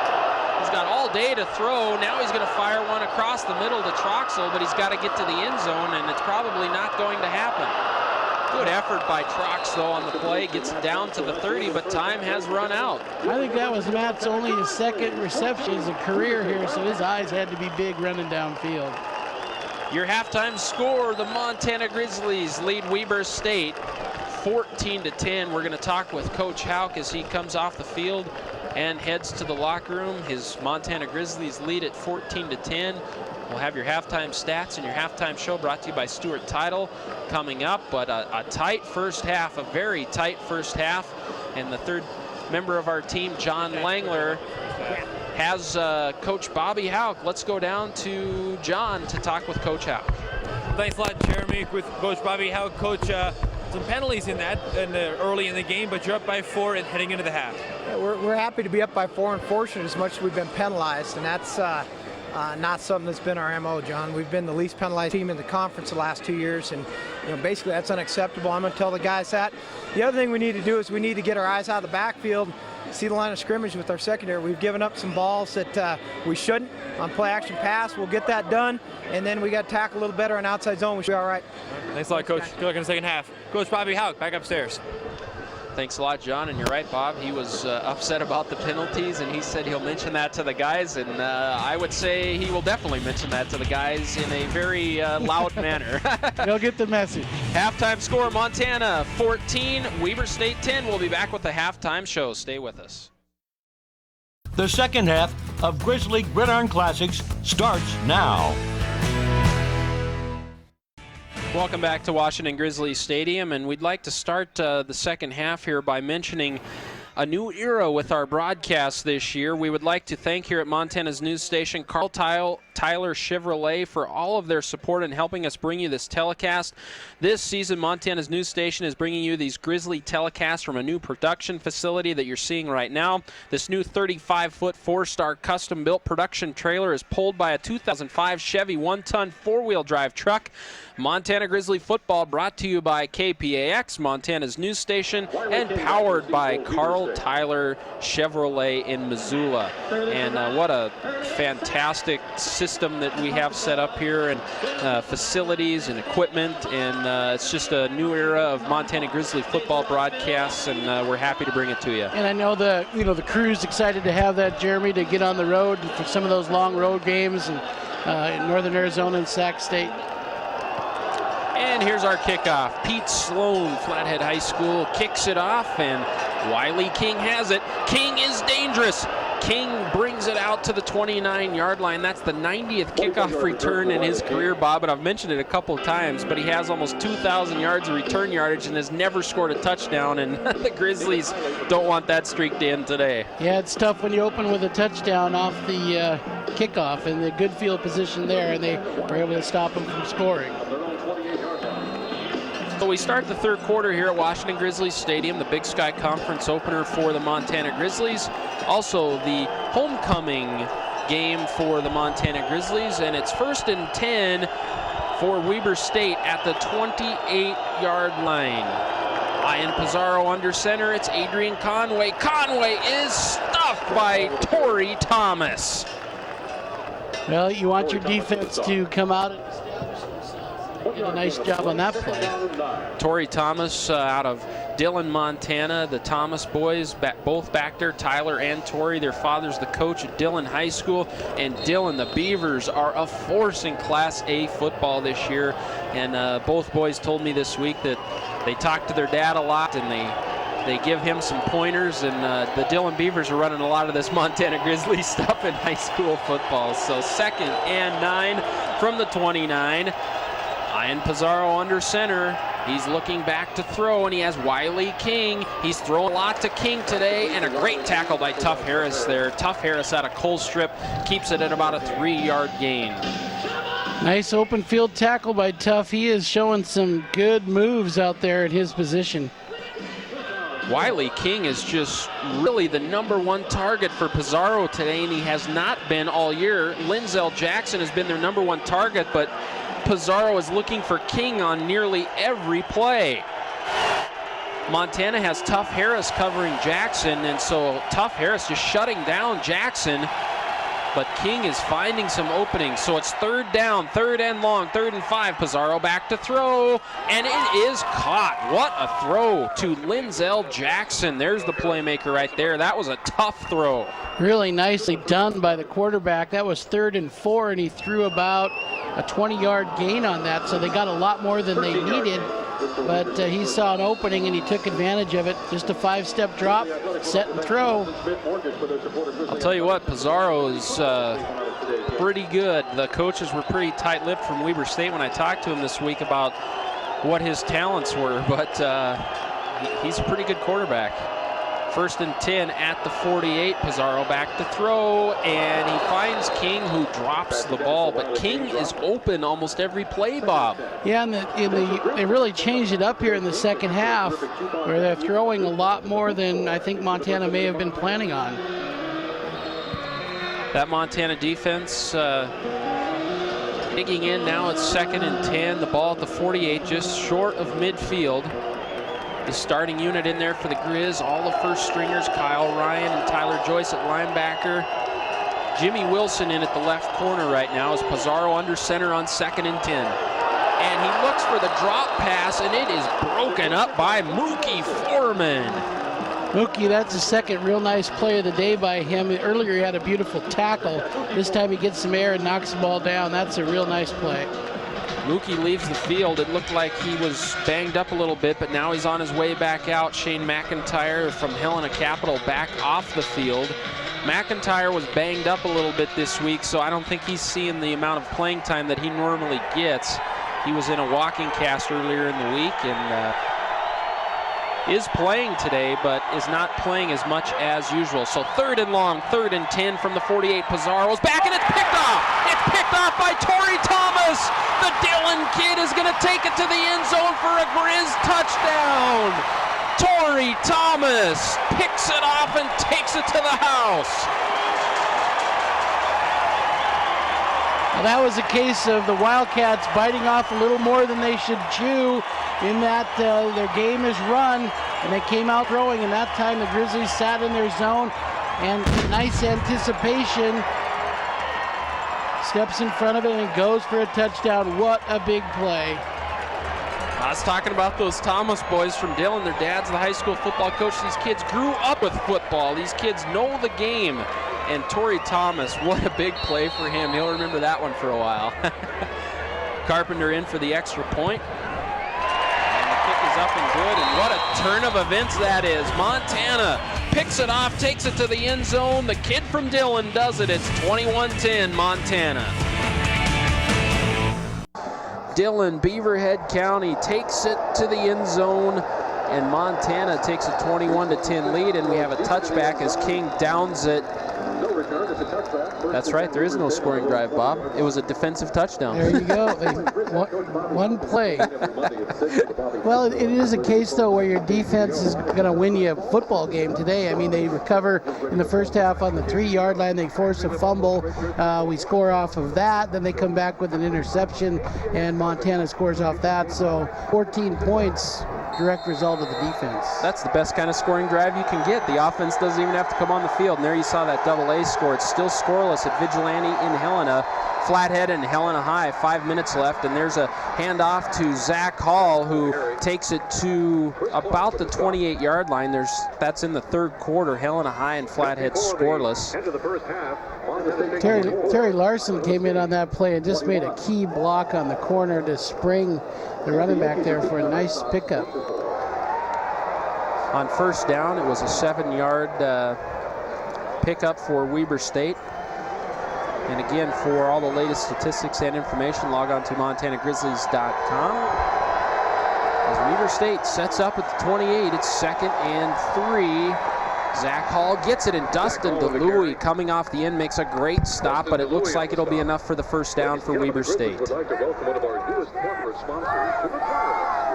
Dustin DeLuey, a kid out of Skyline High School in Idaho Falls, Idaho. I'm certain that next week's game will be a little special to him back down at Holt Arena in front of his home fans there. The home crowd. I know Dustin grew up playing a lot of games in Holt Arena in high school, so I know he always has that Idaho State game marked on his schedule. 1st and 10 from the 31. Pizarro back to pass, and he's going deep. He's got Jackson out there. Jackson caught the ball but bobbled it and loses it out of bounds. He did have a foot in, but he drops the ball. It's incomplete. Yeah, and he was open for just a second there and almost made a super play. After the play, personal foul. We got a personal foul there on the field against the Wildcats. This will really pin them back here. So yeah, back them up. They're going to be inside the 20 in that north end zone, really giving it to the Weber State offense there. Well, it's kind of silly because now instead of 2nd and 10, you're going to go 1st and 25. It makes it close to impossible. Really hard for your offense to get going now. Coming up near the end of the game, we will present the Northwestern Energy players of the game. Northwestern Energy is proud to support Montana Grizzly football. 2nd down and very long. 2nd down and about 25, and the Grizz defenders trying to get the crowd into it. I think the head linesman there was asking what down to the official, and he's going to lost it down there. So that's huge, huge. 2nd and 25 from the 15, and it gets loud at Washington Grizzly. Ian Pizarro under center. He finds Jackson on the quick slant. Jackson is loose. Ooh, and he almost broke that for huge yardage, but he gets about 15 on the play, maybe 20 as he gets back to about the 37. It's going to be 3rd and about 3. Well, a nice play by the Wildcats here and a missed tackle in the middle of the field. What happened is one of the Montana defenders over pursues right there, and he trips up his extra tackler. That's what happened. And that was a touchdown saving tackle possibly by Chris Clark in there. Chris Clark makes the tackle. Yeah, it was Torrey Thomas that kind of overplayed that just a little bit. We'll give him a mulligan, though, since he just scored the touchdown. That's right, that's right. Weber State, 3rd and 3. Pizarro back to pass, and he's going deep. Chris Clark out there, and it is caught for huge yardage. Weber State is in the red zone. A big-time gain against Chris Clark and that Montana defense, and that's the big play guy for that Weber State offense today, Terry Larson, who had the touchdown earlier in the game. Well, Chris had excellent position here, but the credit the receiver on that, Jeremy. He actually faked him out. He pretended like he needed to stop and come back. That caused Chris to slow up. Then the receiver kept going, and he caught it for the big play. That's always a debate in defensive football. Should you have your defensive back play the ball or the man? And the Grizzlies teach their defensive backs to play the man and not the ball, and that's where that situation, it played against them right there as there was a completion. Pizarro back to pass, has King. King is out there, and Joyce drags him down. That shows the speed of Tyler Joyce, a rising star, only a sophomore, the leading tackler on the team, and he's so quick from sideline to sideline. King made a great move here to try to get to the sideline, though, after the catch. You can watch him here. He knows the sideline is his friend. If he can break out to the sideline, it'll help him, but good pursuit by the Montana Grizzlies.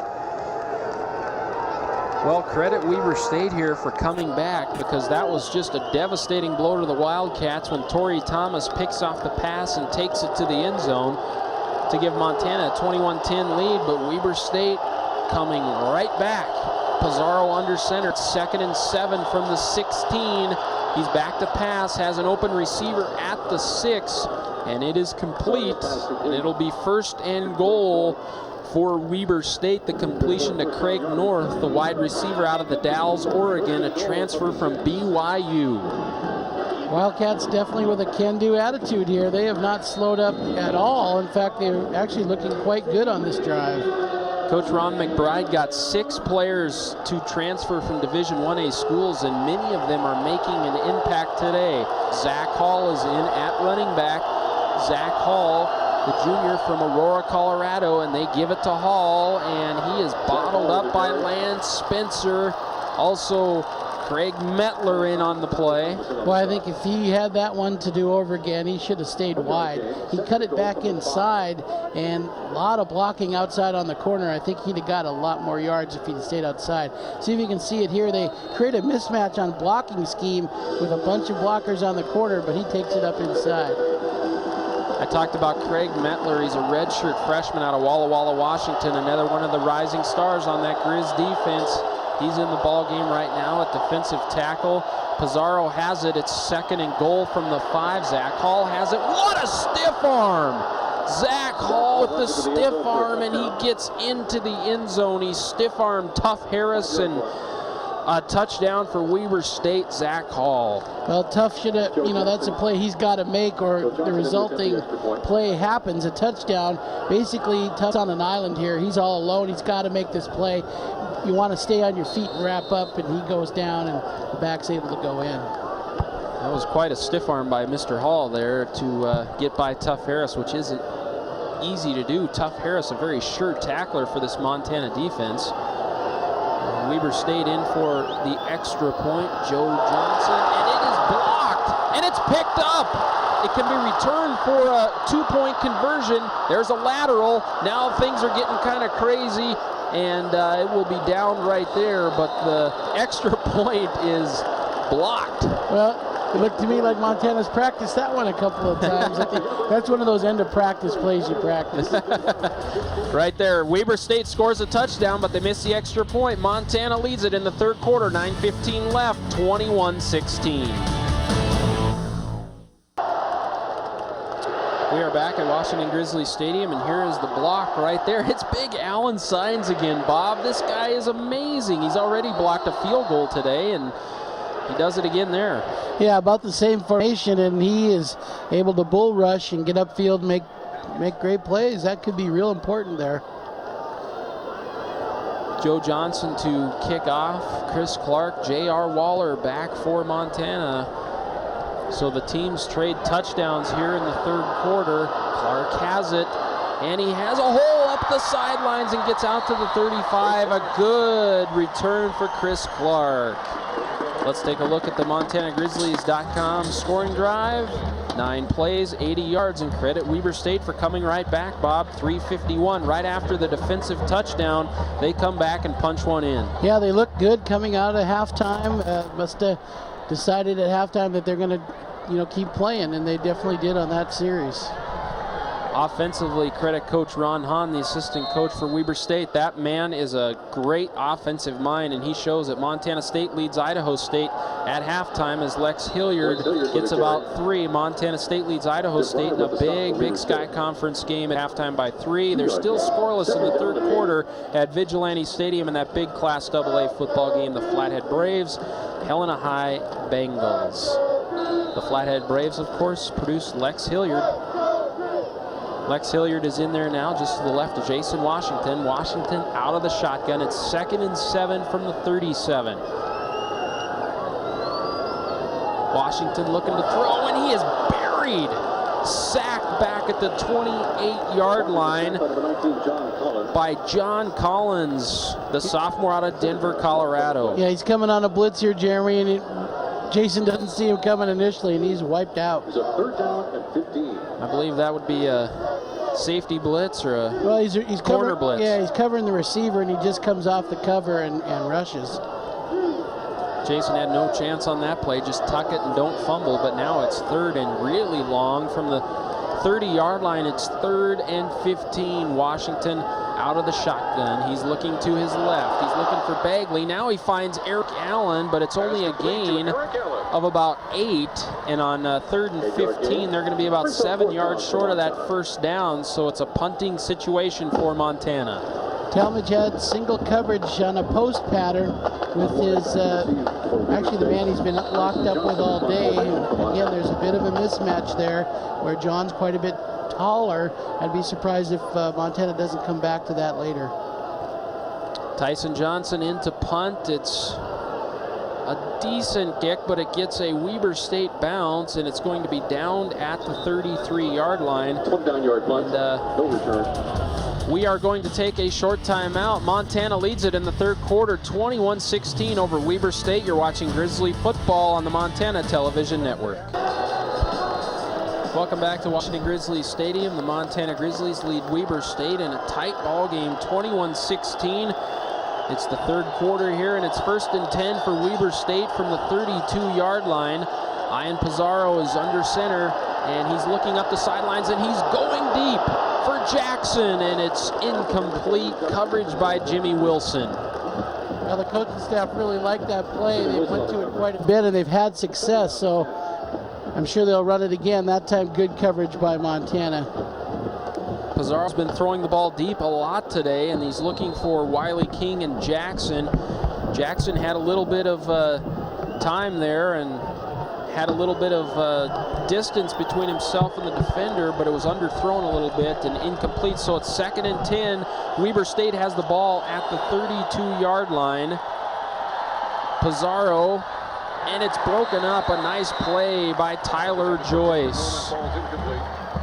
And coming into the booth right now, we have Big Sky Conference Commissioner Doug Fullerton.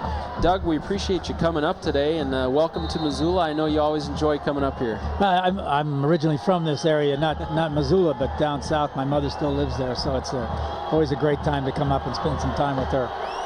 How is Hamilton, by the way? That's where she lives? Yeah, Hamilton's great. You know, they had a big win last night in the football team, so it was great down there. But I had a funeral to attend in Whitehall today, so I've been on the road already today a little bit. 3rd and long for Weber State. Pizarro connects up with Zach Hall. He's going to be well short of the first down in a punting situation for Weber State. And Doug, talk about the state of the league right now. There's been some real competitive games so far, and some really good football so far this season, and every game in the league is televised today. You got to feel good about where the league is at right now. We've got 4 shows on today, and what you're seeing out here on the field is really the state of the league. You got someone like Weber, who has not been a factor in recent years, who I think if you don't pay attention to them, they'll beat you. They're a very good ball club. They got better talent. The kids stayed and worked out all summer. They're stronger. They're not making mistakes. The coaches do a great job. So, all except for Sacramento, who struggled a little bit still. There's 7 really good programs in the league this year. A wonderful punt by Weber State. Tough Harris gets it at about the 12. and Tough has some running room out to about the 31. And Doug, I understand there's a meeting next week with the presidents. Possibly expansion may come up in that, but it's still kind of on the back burner, isn't it? I know it's kind of driven by North Dakota State and South Dakota State and some teams from the Great West. Yeah, you're exactly right. You noticed that byline on the story that was on the press, the 8 Wire this morning. It was out of Fargo. Yeah. So they would like us to take a hard look at them, and I've told the presidents if they want to take a look at people like the Dakotas, they're going to have to look at a 12-team 2-division league, because that's the only way we're going to be able to afford to travel to Fargo. Lex Hilliard is loose up the sidelines, and he gets big yardage for the Montana Grizzlies out past midfield. And Doug, I know that the facilities in the league are really upgrading, and a lot of schools have really done some nice improvements. And here at Montana is no different. This facility is just great, one of the top-notch facilities in the country.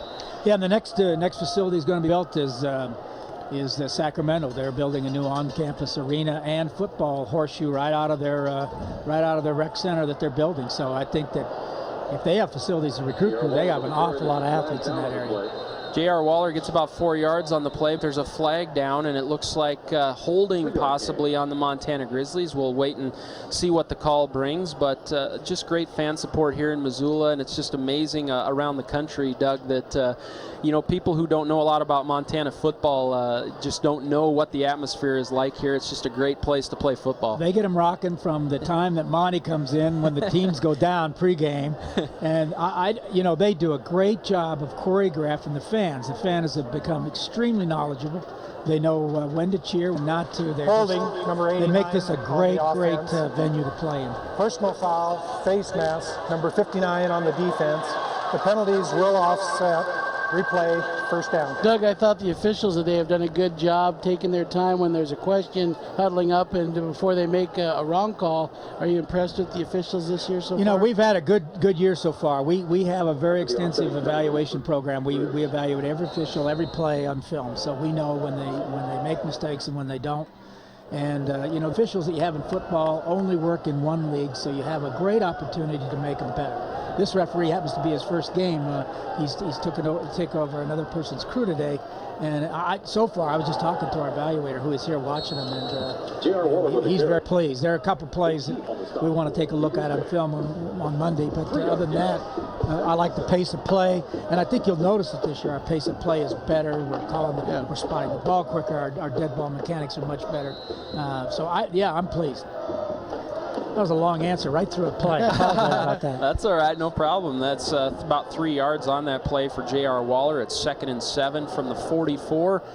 And Washington gives it to Lex Hilliard. Hilliard bouncing for about 2 yards. It's going to be 3rd and 5. And Doug, I suppose you know a lot about Ron McBride. He was in the Utah area down there for quite a few years, went to Kentucky as an assistant, but had a lot of good years for the Utah Utes down there. One of the things he does is connect to kids, and I think you're going to see the talent level at Weber just skyrocket up back, because I know they've got some kids sitting that aren't eligible to play this year that are very, very good players, and you can already see the talent levels different.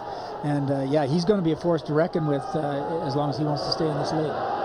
Washington throwing, and it's incomplete, and it'll bring up 4th down for Montana, and Ron Hahn's on that staff as well, and he was one of the top junior college coaches in the country at Ricks College up in Rexburg, Idaho, in the Idaho State area there, and he was just a really good addition to that staff for Ron McBride, and you can just tell the attitude of Weber State is pretty positive right now. Yeah, they stayed all summer and got stronger, as I was saying, and their staff is kind of funny. They're all very, very young or over 60. I was going to say they're very, very old, but that's where we're all going. So,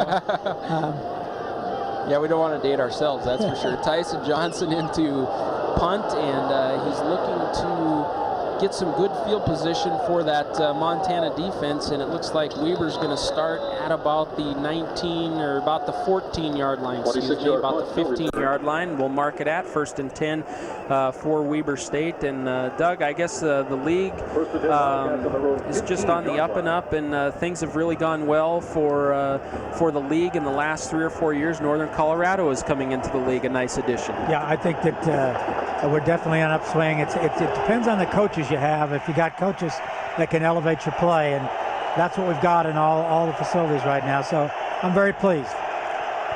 You saw the stats on Ian Pizarro. He's almost thrown for 300 yards, but he has tough field position here. Zach Hall is loose, and a saving tackle right there by the Montana defense. That was Torrey Thomas, who's having a big game, and Zach Hall was one step or two away from busting that one big up the sidelines. Exactly right. Just one step, and he's a good running back.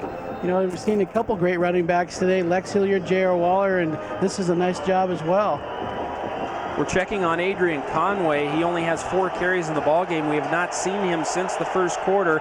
Zach Hall is getting the majority of the carries for the Weber State offense, and they go back to Hall again, and he is met by that Montana defense. It's close to the first down. That was Tyler Corwin, the freshman redshirt linebacker out of Great Falls High School. It's one thing you notice about Montana's defensive players. There are a lot of really good athletes on the field. They can run extremely well and fill, and you're mentioning a lot of young players, freshmen, true freshmen that are playing. That's a very good point, Bob. Tyler Corwin has not seen a lot of action this year, but he made a big play right there. And Weber State has 1st and 10 right now. They give them the mark there. It's 1st and 10. The ball is marked at the 25-yard line. Ian Pizarro is under center. Zach Hall is the lone setback. Pizarro's looking to throw, and he's got his favorite target today, and there's a fumble, and Jimmy Wilson has picked it up. The Grizzlies take over. Another turnover by Weber State as there's some extracurricular activity after the play. Yeah, the players going at it, but defense has been the key today for Montana. The 2 touchdowns we've already talked about, resulting in points, and now a key turnover in good field position for the Grizzlies. And the ball pops out. Weber State turning the ball over in their own end again, and a heads-up play by Jimmy Wilson there. Terry Larson's had a big day for Weber State, but he turns the ball over on that play, giving Montana a great field position with 3:40 left here in the third quarter. And Doug, thanks a lot again for coming up today, and it's always good to have you up here in Missoula, and continued success with the league. Well, thank you guys. You know, you've been our friends for a long time, and you've helped build this thing that's happening in the Big Sky, so we appreciate it very much. Thanks a lot. Thanks, Doug. Good seeing you. Doug Fullerton, the commissioner of the Big Sky Conference. We appreciate him stopping in as Montana gets a nice gain on first down there. And the Grizzly offense getting good field position after the turnover again. Jimmy Wilson picking up the fumble, and it's going to be right at the marker, and the officials are going to stop it and bring it out for a measurement, I believe.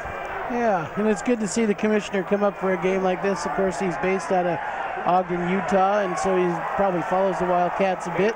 I know he spent a lot of time at Montana State himself, athletic director there, so it's got to be nice for him to get back up in this part and watch these 2 teams go at it.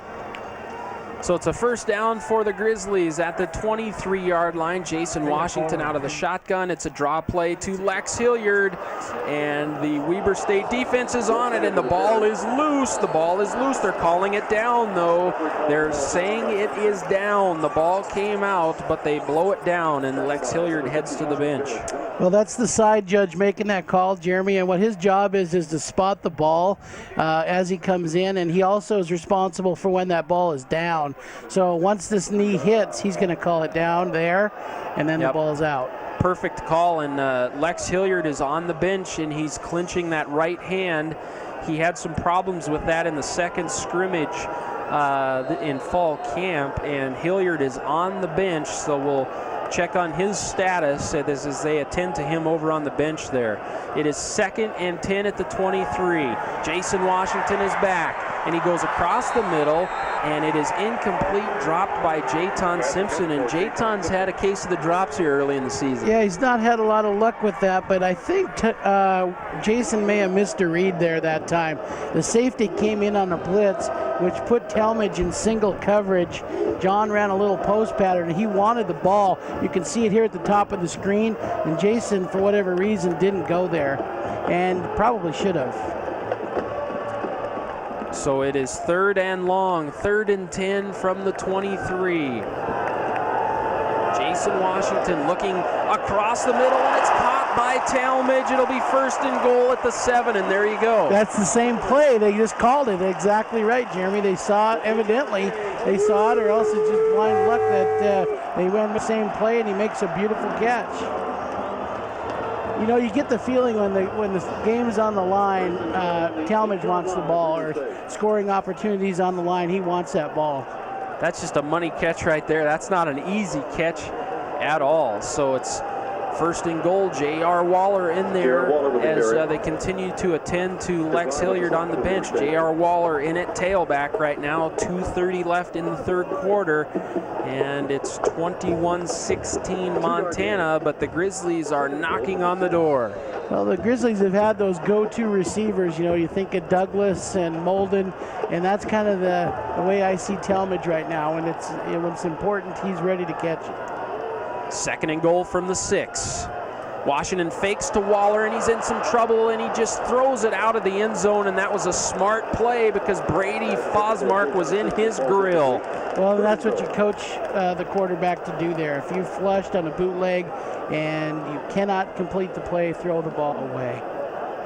Brady Fosmark, the All-American defensive end, you're going to see him put some pressure on Washington, and it was a good decision to just dump it off here and throw it out of the end zone. You don't want to risk an interception there, and he did do that.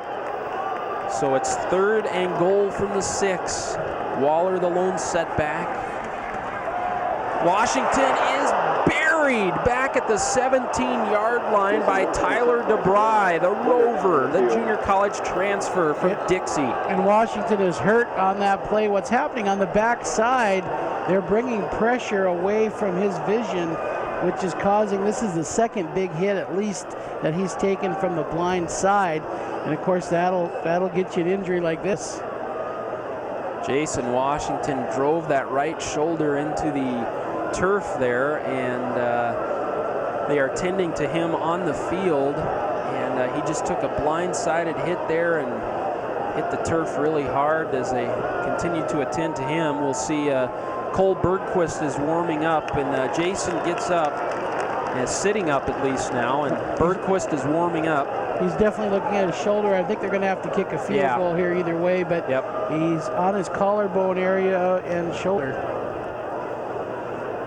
It is a field goal situation for Montana. It will be a 31-yard field goal, and they're helping up Washington.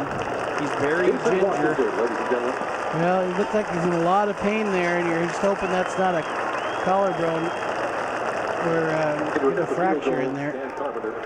So on the same series, Lex Hilliard and Jason Washington leave the ball game. So some injuries to deal with here, and we'll get you some updates as quickly as possible. Carpenter in for the field goal try. It's a 31-yarder, and the kick is good, right down the middle. Montana takes an 8-point lead with 1:27 left in the 3rd quarter. Well, with the injuries mounting, those points were very important, and I think vital for Montana to get some points, even a field goal on that series. Montana leads at 24-16 over Weber State, and Jason Washington and Lex Hilliard on the sidelines. So Weber State will take over offensively here, still within one score. It's still a one-possession game. Obviously, they'd have to get the 2-point conversion, but it's still a tight ball game, Bob. Yeah, and Weber's had some success throwing the ball. Maybe a little bit too much there where they got some turnovers going, but this is still anybody's game. Pete Sloan, the junior kicker out of Flathead High School in Kalispell, will kick off. And there's Wiley King back there. Wiley King. Any return guy named Wiley, you've got to watch out. That's right. He's a very, very dangerous return man. So I know Coach Houck has preached that this week, that you have got to wrap up on them. The MontanaGrizzlies.com scoring drive for all the latest information and statistics. Log on to MontanaGrizzlies.com. 8 plays, 19 yards, 211, and it results in a 32-yard Dan Carpenter field goal, giving us our first score of 24-16 Montana over Weber State. 1:27 to go, 3rd quarter. Pete Sloan in to kick off. to Wiley King of Weber State. They have bottled Wiley King up very well today in kick coverage, and we'll see if that continues as Sloan gets a great kick, and King is going to down it in the end zone, and what a weapon Sloan is turning into. He's getting his kickoffs very deep. Yeah, he's been a good weapon for a couple years now for the Grizz. Does a nice job kicking off. So Ian Pizarro will bring that Weber State offense back out, and they have shown some big playability today, Bob, with Linzel Jackson and Terry Larson, and they've also shown the ability to turn the ball over as well. Yeah, that's been the bad part of their game, but they are definitely in this game at this point. 1st and 10 from the 20. They hand it off to Zach Hall, and he is bottled up by Croy Bierman and Matt Lebsock. Grizzlies being very physical on their takedowns here. This is just a tackle. This is a vicious tackle. Watch as they, see if they can continue this. I know that they take pride of being physical, and here's an example of it. A good play by 2 Eastern Montana boys. Croy Bierman from Hardin, Matt Lebsock from Billings. It's 2nd and 10 for Weber State from the 20, and it's a backwards pass, but it goes out of bounds. It would have been a fumble if it would have stayed in bounds. And Alan Sines really caused that. Again, bull rushing. He's had a lot of success today coming up the middle. He made the quarterback have to hurry, and it did roll out of bounds. Watch here as he just gets upfield. That guard's had a rough day. Yeah, I would say so. Big Al can make it a rough day for any offensive lineman. That guy is solid. He'll be seeing him in his sleep tonight. And as it's 3rd and long, the fans get into it. I see Cole Bergquist warming up for that Montana offense. I think we're going to see Cole Bergquist in at quarterback. And Weber State is going to take a timeout. Ian Pizarro takes a timeout, and the Grizzly defense credits the north end zone for that. Well, you got to hope Jason Washington is not too severe. Coach Houck talked about his team's ability to hold up physically throughout a long season that only gets tougher week after week. So to lose a quarterback early would be a real bad thing for his team.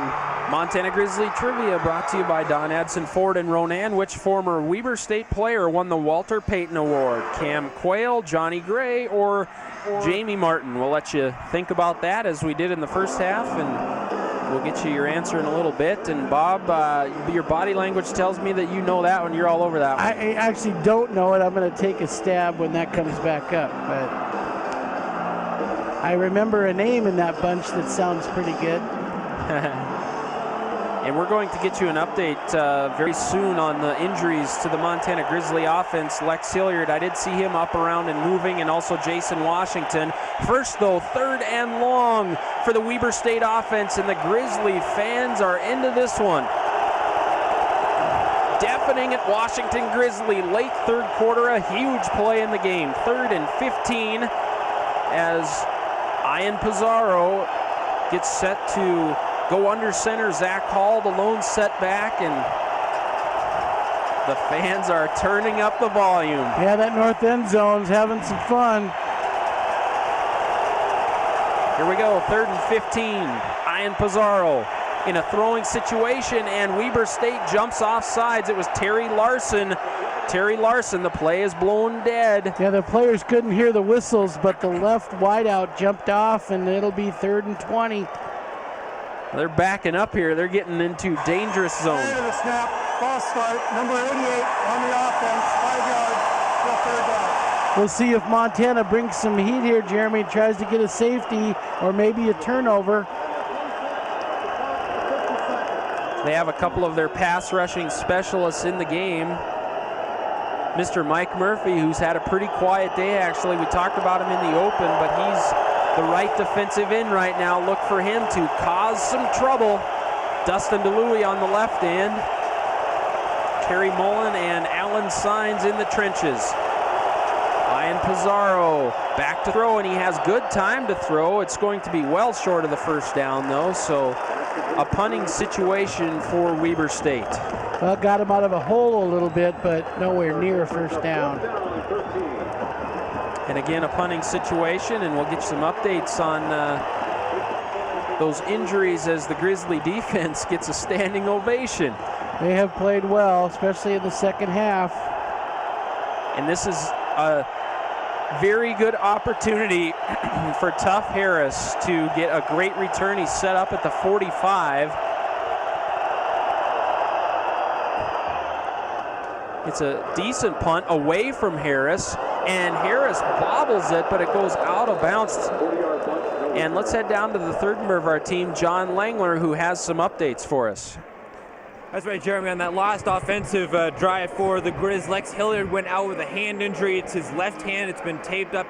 He should come back. He's been working out on the sideline. Jason Washington, they've taken off his shoulder pads. It's his right shoulder. Unclear exactly what happened. He's still being tended to, but Cole Berquist will be in this drive. We'll have more when we can find out. Back up to you. Thanks a lot, John. So there you have it. Cole Bergquist is in the game. Jason Washington out with injury. We'll see what Cole provides this Grizzly offense. He got one series in that South Dakota State game, and they run the draw play. And Lex Hilliard is back in the game. So Lex Hilliard has that hand taped up, and he's back in the game. You see him get up, clenching it a little bit. We're going to take a short timeout. You're watching Montana Grizzly football on the Montana Television Network. Get ready for the fourth quarter on Grizzly Gridiron Classics. Welcome back to Missoula, Montana, and Washington Grizzly Stadium. Homecoming here in Missoula. The Big Sky opener for the Montana Grizzlies, and we're in the fourth quarter. It's the start of the quarter. 24-16, Montana leads it. And they've whistled the ball ready for play. The coach, one of the coaches visiting with Cole there, maybe hopefully not too long. 2nd and 8, Cole Bergquist in at quarterback, and he throws it out to Matt Troxel. It's a completion, but only for 2 yards. Well, you give him a pass to throw early and complete a high percentage one, and he did a nice job with that. Weber State almost 400 yards of offense in this game. That is surprising. Well, again, it's got to be turnovers as the result of the score, because, and of course it has been, but I'm sure that's what Coach will look at when he looks at his stats. The Grizzlies just short of midfield. It's 3rd and long. They run a drop play. Lex Hilliard has the first down. Boy, it was interesting there. It looked like he almost, I guess he lost his footing. It looked like he may have came up injured, but he's shaking his head coming back. I think he's thinking he should have got a lot more yards out of that play. See if he stumbles here on the sprint turf. He has an open lane. Yeah, he just slips, it looks like. 1st and 10 from the 42 for Montana. Cole Bergquist under center. He gives it to Lex Hilliard, who cuts up, and he is met. Another good play by Tyler DeBry, who's having a good day for that Weber State defense. Nice play, a little off tackle stretch here, just kind of let him run. Hilliard gets up a little slow again. He's got 20 carries, 141 yards, 7 yards a pop. He's having a big day. It seems like Montana's offensive line is getting better than previous games. They seem to be sustaining longer and doing a nice job containing their rushers. 2nd and 10 from the 42. Cole Bergquist out of the shotgun. Bergquist is back to throw. He's getting some pressure, and now he runs, and he's got some room, and he has the first down. Good athletic play by Cole Bergquist. Nice decision, too, to pull it down and run here at the end. And he avoids a tackler, too, to get outside. He sets up here in the pocket. Nothing opens up. Good coverage. So rather than take the sack, he rolls out and picks up a real important first down. Cole is supposed to be the pocket passer between the two, between him and Jason, but he shows a little burst of speed there, shows some athletic ability. It's 1st and 10, Montana at the 31-yard line. It's the handoff to Lex Hilliard. Hilliard has the corner, and he breaks one tackle, but is brought down by John Collins, a sophomore defensive back for Weber State, but good yardage on first down. And this is a neat play. Instead of coming underneath, they usually come across that angle and go to the 2-hole. This time he kicks it back left on the left side and runs away from people, and another real key, or nearly a key first down. Cody Baylog, that right tackle, does a nice job of pulling on those plays and very athletic for a big offensive lineman. 2nd and 4, Bergquist rolls out to his right, and the ball is incomplete to Troxel. Looks like Troxel lost his balance a little bit. Yeah, and again, he's just getting some reps here himself, so 2 youngsters in the game trying to hook up here on this play. Cole throws well on the run, throws a nice ball. Just bobbled there by Troxel, bringing up 3rd and 3 from the 30-yard line. 3rd and 3, Bergquist out of the shotgun. Lex Hilliard to his right. And there's a bad snap, and it's a fumble. It looks like Montana is back on it, but that's going to bring up a field goal situation. It'll be a 42-yard field goal from that left hash. See the snap here, it hits the center and goes down, so Cole didn't even get a shot at that one. That's going to be a little embarrassing in the tape room when they watch films. So we have a 42-yard attempt for Dan Carpenter.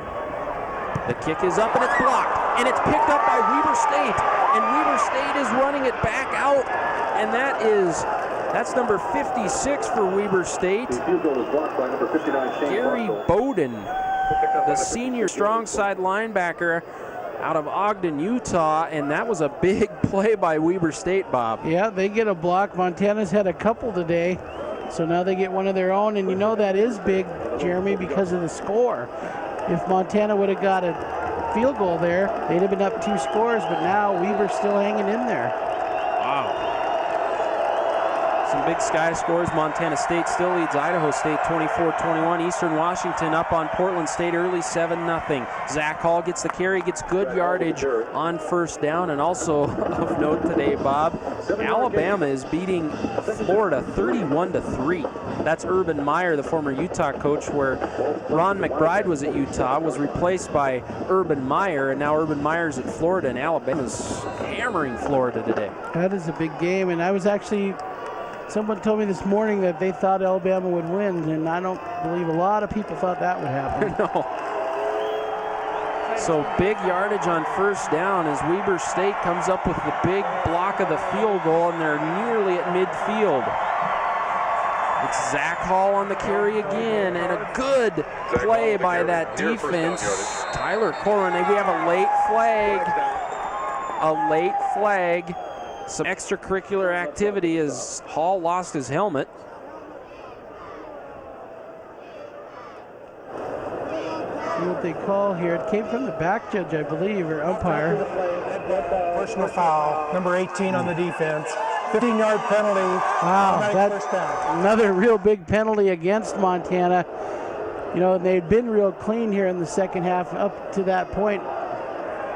See what happens here. There's been a lot of physical stuff after the whistles, and it looks like that's just continuing, and Jimmy Wilson got caught there.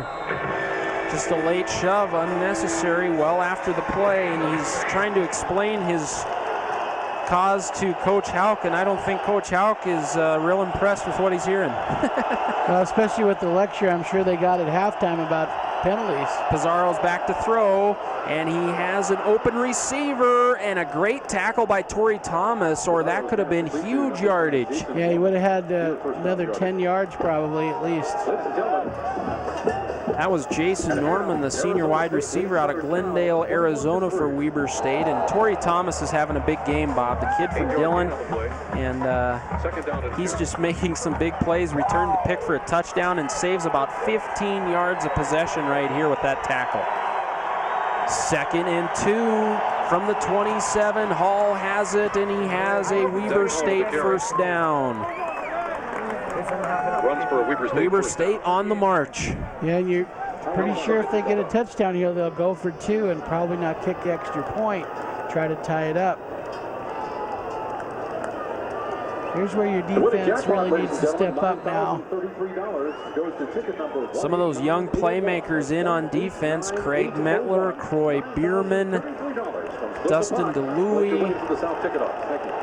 There's some young players out there on defense, and some of those kids have been making big plays, and the Grizz need a big play right now. Pizarro under center, it's 1st and 10. Fakes the handoff to Hall. He's going out to the outside to Linzel Jackson, and he is out of bounds at the 12-yard line. It's a 1st down, Weber. And I like how they set this up. Again, the play action, but they pull, I think, a tackle out here and give him some help and give him a little extra time to throw the ball, and he delivers a strike. Another white knuckler here today, Bob, just like 2 weeks ago with South Dakota State. Yeah, and again, that penalty was a big part of that, 15 yards. Well, just a huge part of this ball game right now. It's 1st and 10 from the 12. The fans are into it. The north end zone is very loud right now. 1st and 10 from the 12. Pizarro's going to throw it. He's looking across the field. Has Wiley King and a huge hit by Tyler Thomas. Yeah, Tyler thought about picking that off, but he waited and actually just broke on the ball and made a big tackle there. There's the good shot of the two Thomas boys right there, number 31 and 32, Tyler and Torrey. Both brothers starting on defense. That's quite a story. It really is. And here's you watch him make a play. He's running right now to the defender and just cleans up here on a nice tackle. Those two kids are fundamentally sound and they know how to tackle. Looks like some confusion on the formation for Weber State. Jackson does get in. He is set right now. It's 2nd and 7 from the 11. Pizarro's back to throw, and he is sacked, and there's a fumble. It's Mike Murphy. There he is, the kid from CMR. Yeah, and you're just kind of waiting for the defense to make a big play, and that was huge. Quarterback had a little bit of time, but Mike closes quick, and ball goes on the ground, and luckily for the Wildcats, they pick it back up. How fast is Mike Murphy off that end? Yeah. He is quick. And I've been watching him do that since he played at high school football. He's been practicing that for quite a few years. Key play in this ball game. It's 3rd and 12 from the 15. They got to get to the 3-yard line or score. Pizarro's back, and it's caught. I think they might give him forward progress. No, they do not. They mark it at the 6, so it's going to be 4th down at about the 6, so 4th and 3, and they're going to kick a field goal. And, you know, there's 7 minutes left in the game. I think I'd kick a field goal here, too. There's still too much time left in this ball game. I guess so, and Coach McBride's been in a lot more of these than most folks, so he didn't wait very long to make his decision here. Also watch for a fake here, too. Yeah, but no, I think you're going to try to take the points. But, you know, they've been blocked, too, so that might be a reason to go for it. The kick is up, and the kick is good. I mean, Montana had 2 blocks earlier, but they do come away with 3. It's a tight one, 24-19, Montana, 7:18 to go. You're watching Montana Grizzly football on the Montana Television Network. It's a tight ball game. Montana leads Weber State 24-19, 5:54 to go, and Weber State has fantastic field position. 1st and 10 at the 43 after the 15-yard kick interference call, and big yardage on 1st down for Zach Hall. He gets about 7 on 1st down. Well, you get the sense they might want to just run the ball up, chew up the clock, get a touchdown, take the lead. I mean, that's certainly what they'd like to do, but Montana's defense will have different designs on that. All the playmakers out there on that Grizz defense, the leading tackler in there, Tyler Joyce. Ian Pizarro under center, 2nd and 3 from the 36. Zach Hall has it, and he fumbles it. The ball is on the turf, and it's loose, but it looks like Weber State got it back. Whoa. Good effort by the wide receiver to come back and pick that up. Montana that time since run, and they brought everybody up. Virtually everyone was at the line of scrimmage to cover run. The ball comes out, and the Wildcats pick it up. Look at Terry Larson. That guy's been making big plays for Weber today, and just a heads-up play right there by him to get back on that. And Mike Murphy was the one that stripped that, so Murph making his name noticed here in the 4th quarter, making some big plays. And they get a first down on the fumble, and they find Linzel Jackson, but he drops the ball. They have the slant route open. Oh, he'd love to have that back. He must have heard some footsteps because a real nice pass. And the Grizzlies were converging on the play, but he was open. Nice throw, too. You got to give a lot of credit to the Wildcats quarterback. Ian Pizarro has played a really good game today. I wasn't sure what to expect from Pizarro coming in, but he's been pretty good. Better than good. Pizarro under center, 2nd and 10. He drops back and underthrows his receiver. It's going to be 3rd and long, a big play coming up. Well, that time again a bootleg, and it's pretty easy to read for Montana's defense. They're pulling again a tackle, and once that tackle rolls out, you got to know the bootleg is coming, but nearly a strike here. Let's see if they get into field goal formation. It would be a 46-yarder. It's 3rd and 9. 3rd and 10 from about the 29. From here, it would be a 46-yarder. So the Montana crowd is into it, and a big play. 3rd and 10. Pizarro's back to pass, and he has Hall out in the flat. Hall stumbles, but he gets to about the 22. So it's going to be 4th and 3. And boy, this is a real tough decision for Coach McBride. There's 4:32 left. It would be a, let's see, it'd be a 39-yard field goal from the left hash. And well, he sure didn't hesitate last time down in this area. He's hesitating this time. They're going for it. Or they're not hesitating again. They're going for it. While they're on the left hash, it would be a tough angle for a field goal, and certainly not a gimme. And with time winding down, 4:09 to go in the game, Coach Ron McBride decides to go for it. Pizarro under center, 4th and 3. Pizarro's going to throw it. He's under some pressure. He leans forward, and I think he's short. It depends upon the spot. He is going to be short of the first down. He will not get it. And credit to one of the Montana linebackers that time. He read the play. He stepped up on the outside. He took the passing lane away, which caused the quarterback to hesitate. They're going to measure here just to be real certain, and this is what a good official does to kind of prove it to everybody that it's short. Well, on such a big play, you can't just go by where the yardsticks are, because it's the right way to do it. Yeah, you got to measure. But it looks like it's about a football short, though. I think it is short, and again, the key play there was the outside linebacker from Montana stepped up and took away the passing lane. It's a full yard short of the first down, so a big stop for the Montana defense. 3:56 to go in the 4th quarter, and Montana gets a big stop.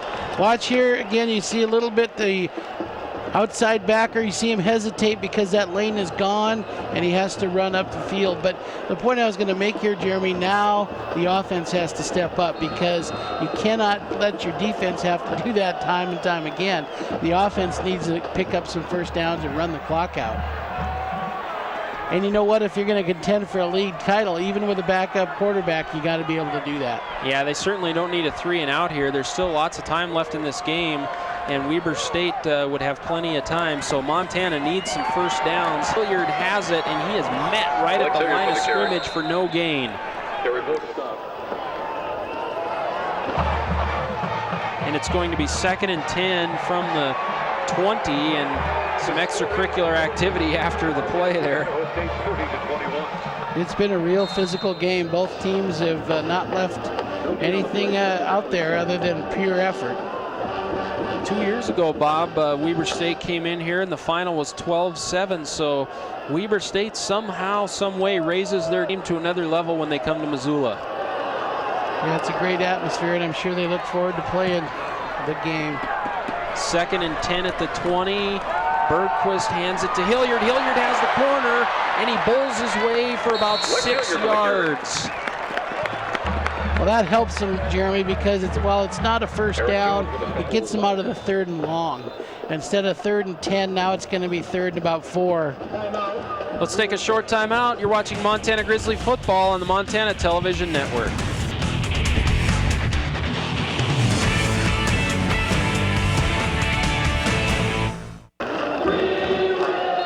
Coming up near the end of the game, we will present the Northwestern Energy Players of the Game. Northwestern Energy is proud to support Montana Grizzly football. A big play, 3rd and 5 from the 25 for Cole Bergquist in the Grizzly offense.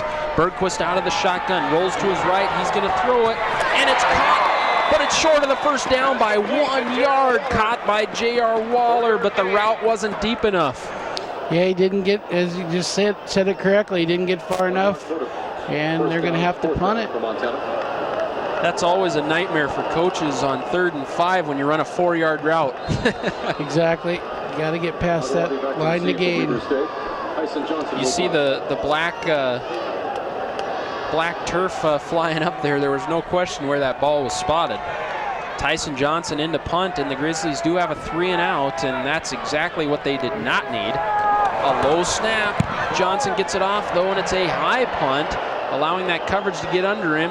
And it's fielded about the 35, brought out to the 42, and Weber State has very good field position. That return player for the Wildcats is fearless. He's done an excellent job hanging in on tough punt coverage and catching a ball that, boy, you'd think he'd take a fair catch. That's a true freshman out of Layton, Utah, Bryant Tuati, and wow, yeah, you're right. For a true freshman, he really put things on the line there. 22 of 36 for 353 yards. An amazing stat line for Ian Pizarro, the Weber State quarterback, and he's back to throw again, and it's complete for about 5 yards to Wiley King. 6-yard gain. What can you say about Pizarro, Bob? He's thrown for 400 yards almost. Real big day for him throwing the ball, and we talked about running coming in, and that's their game plan, and boy, they're showing they're not one-dimensional. They can throw as well as run.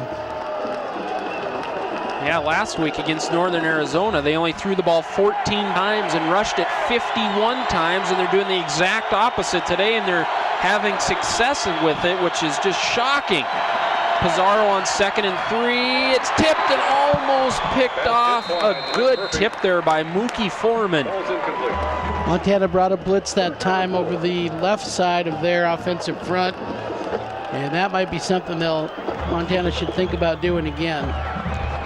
2:01 left in the game, Bob. This is going to be a very big play.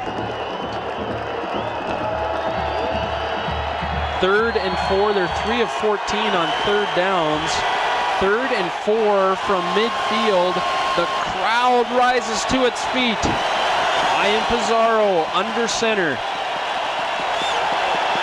He's back to pass. He has all day to throw, and he has Zach Hall wide open out in the flat. He's going to have the first down and then some, about 3 yards past the marker. That time Murphy bull rushed upfield, but he really overplayed the outside edge and gave the quarterback enough time and give the offensive line a lot of credit for good blocking. Well, Pizarro does a good job of checking off when his first and second options aren't there. He really reads the play well. He just knows where every receiver is at and knows what routes they're running, and they're really on the same page. So it's 1st and 10 from the 43. Pizarro back to pass. He's getting some pressure. It's humped off. Hall has it. He breaks a tackle, and he gets loose up the sidelines for about a gain of 3. And it looked like Lance Spencer wanted a flag on that. He wanted some holding. Well, the crowd is fired up, but they're just holding their breath at the same time because Weber is ever threatening. You see Coach Hauk here watching the feet as well of the running back after the catch. Well, a play that looked like a disaster from the start still got 3 yards. 2nd and 7 from the 40. The crowd rises to its feet. There's only 1:23 left. Pizarro back to throw. He's going across the middle. He's got King, and it's right at the first down sticks, right on the marker. There's a player down on it's Tyler Joyce, banged up for that Grizz defense. He's holding his left arm. King is still down as well. Looks like King is holding his hip, and it was quite a collision there where 2 defenders come together almost simultaneously, and big hit. Tyler Joyce has made his way to the bench, and he is in serious pain. And King is still down on the field, so both players felt the brunt of that collision. Well, you always hold your breath when the two heads collide like that. Those are sometimes can be real serious. So actually fortunate that the Montana players weren't hurt worse than they were. We'll take this time to answer our trivia question brought to you by Don Edson Ford in Ronan. Which former Weber State player won the Walter Payton Award? And Cam Quayle, Johnny Gray, or Jamie Martin, Bob? I'm going with Jamie. That just sounds familiar to me, but I could be wrong. No, Jamie Martin was such a great player at Weber State, and in 1991, Martin came in as King gets up and is walking off the field under his own power. Looks like he was just rattled a little bit, so Jamie Martin was the correct answer. And Jamie Martin still in the National Football League as a backup for the St. Louis Rams. And it's 3rd and inches. 3rd and inches. They did not give them the first down. Pizarro's under center. The clock is ticking. 1:06. They give it to Hall. And it looks like he's going to have the first down. That'll stop the clock at 1:01 to go. We're going to have to start calling the defense the cardiac kids here because they're keeping everybody in suspense with just about a minute to go. This game is, the outcome is certainly up in the air.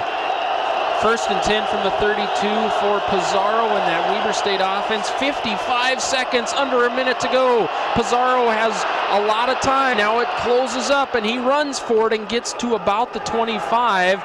The clock continues to run. It's going to be 2nd down and 3. The clock's at 40. Well, a field goal is not an option. It's got to be a touchdown if you're Weber State. They have 2 timeouts remaining, or 1 timeout, I believe, now remaining.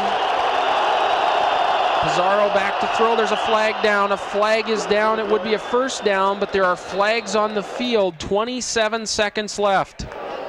Boy, I think he had a man wide open on the right side. We'll see if they come back and throw it deep.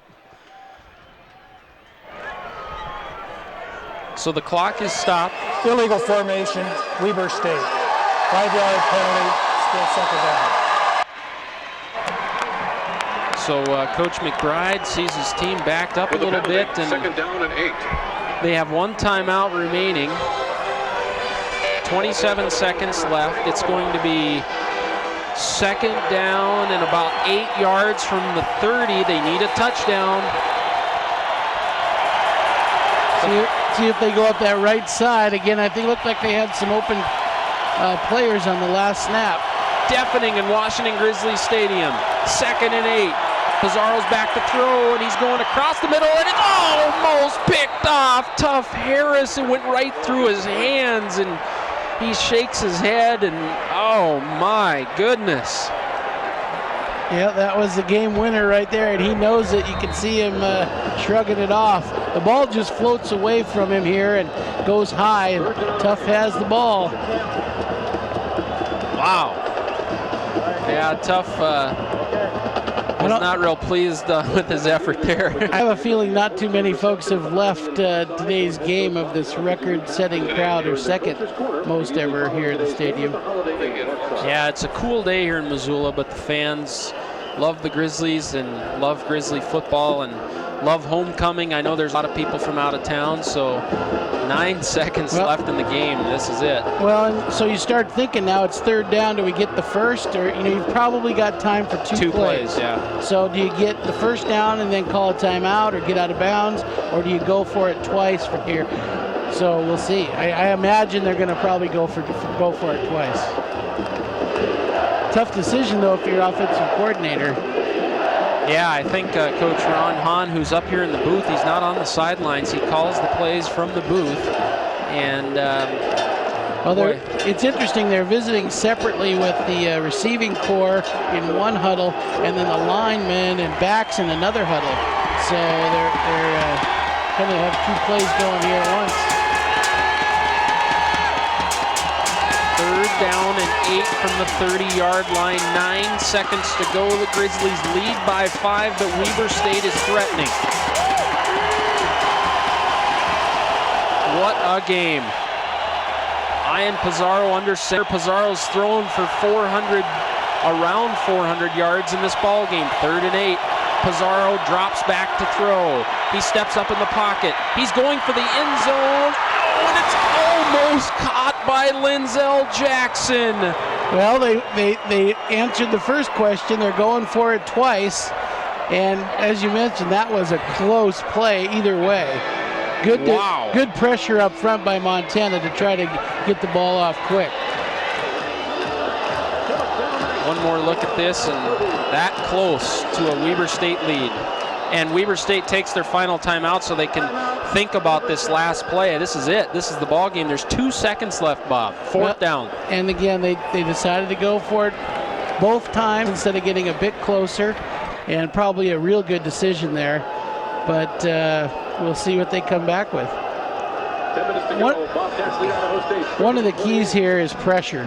If your line can give some pressure, it makes all the difference. Oh my goodness. Now the other thing that comes into play here defensively, Jeremy, is he's going to go for the end zone. Anything in front of the end zone almost doesn't matter. So you can back your defense up, but get pressure on the quarterback to make that ball get out of there quick. If he has time, that would not be a good thing for Montana. Well, they definitely got to throw it in the end zone. This is the last play of the game, barring a penalty. Barring a defensive penalty, a game cannot end on a defensive penalty, so... Well, you're going to either hear a huge roar or a deafening silence at the end of this play. Tyler Joyce left the field with an injury, but he is back on the field, so apparently it was just a stinger, so... Listen to this crowd. The crowd is on its feet. It's rocking here at Washington Grizzlies Stadium. 2 seconds left. Montana calls a timeout. They wanted to see the formation. This is a good call by the Grizz. What they're doing there, Jeremy, they're seeing how they're lining up, and now they're going to go talk to it. Of course, Weber may change it, but I still think the key here is pressure up front. I agree. You can't let him sit back there all day. Certainly force an errant throw in this situation. You don't want to give him all the time in the world. So coming up here at the end of the game, we will present the Northwestern Energy players of the game. Northwestern Energy is proud to support Montana Grizzly football, and I guess we'll be doing that in about 2 seconds. Yeah, we'll have to see how this play develops before you can choose that person. You got to think it's the quarterback for Weber State if he makes this completion. If he doesn't, then it's a whole different type of pick. We'll set the defense for Montana. Jimmy Wilson and Tuff Harris at the corners. Torrey and Tyler Thomas at the safety spots. Mookie Foreman, Kyle Ryan, and Tyler Joyce in at the linebacker spots. And it's Dustin DeLuey and Mike Murphy at defensive end.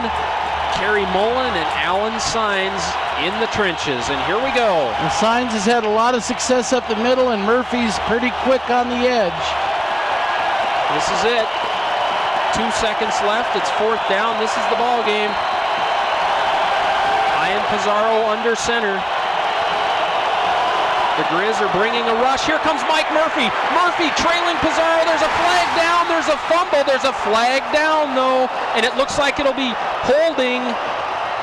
Yeah. The Grizzlies have stormed the field. There's a flag down, though. We'll see what the call is. I believe the referees are meeting. It's holding, Jeremy. This is going to be a Grizzly football game.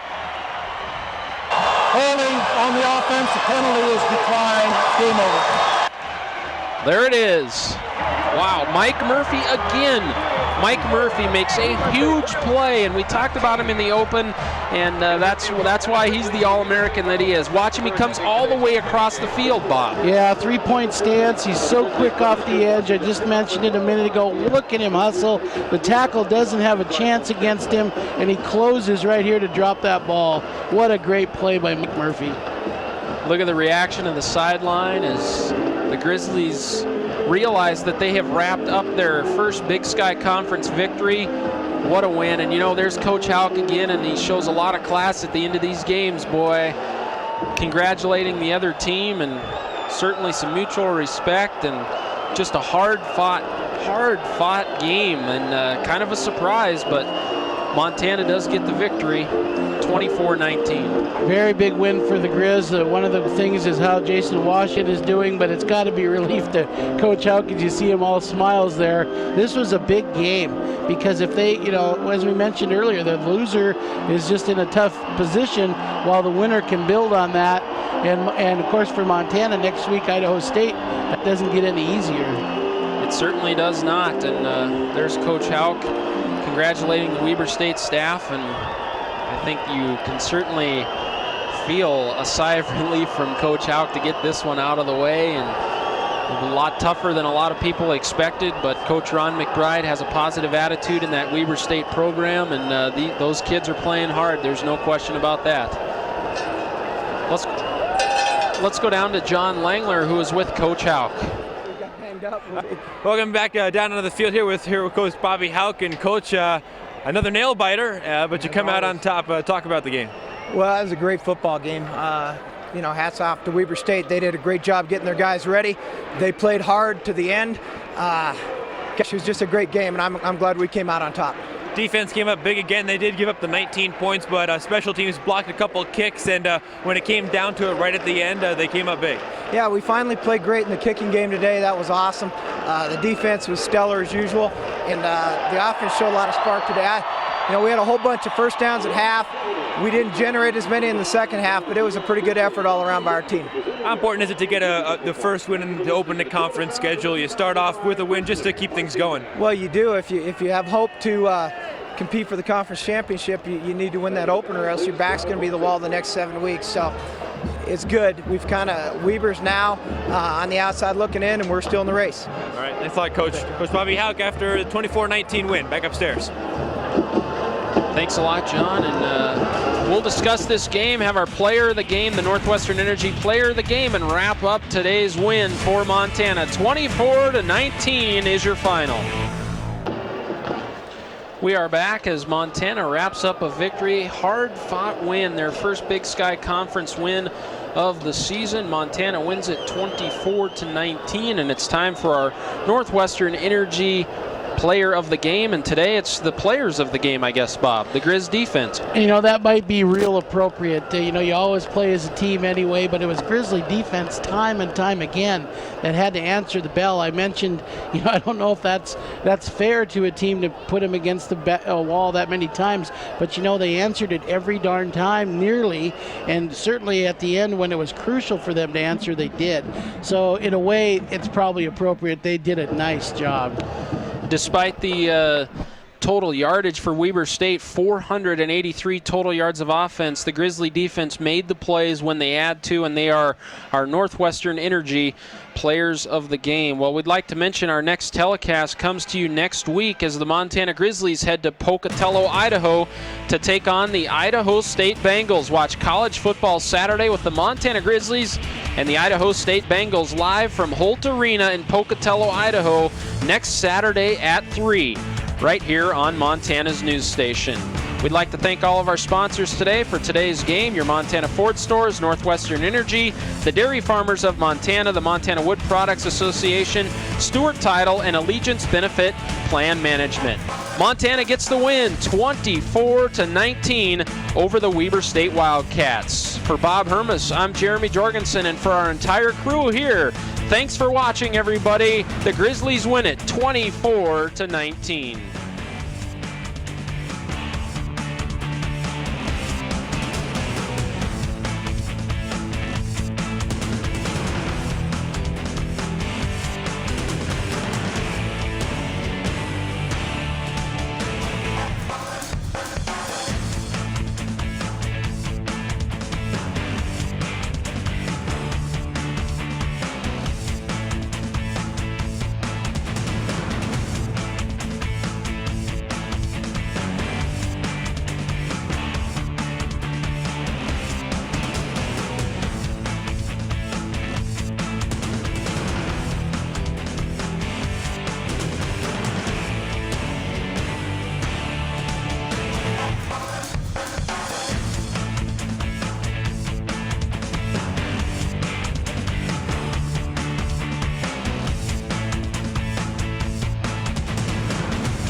Now, back to Grizzly Gridiron Classics. The Grizzlies would go on to finish 8-4 in 2005, which was Bobby Hauck's third season in his first tenure as UM's head football coach. Montana ultimately fell to Cal Poly in the Division I AA playoffs. Thanks for tuning in to Week 7 of our Grizzly Gridiron Classics. Next week, we'll jump to a rivalry game to remember for Grizz fans as we recount the 2007 Montana State football game. See you then.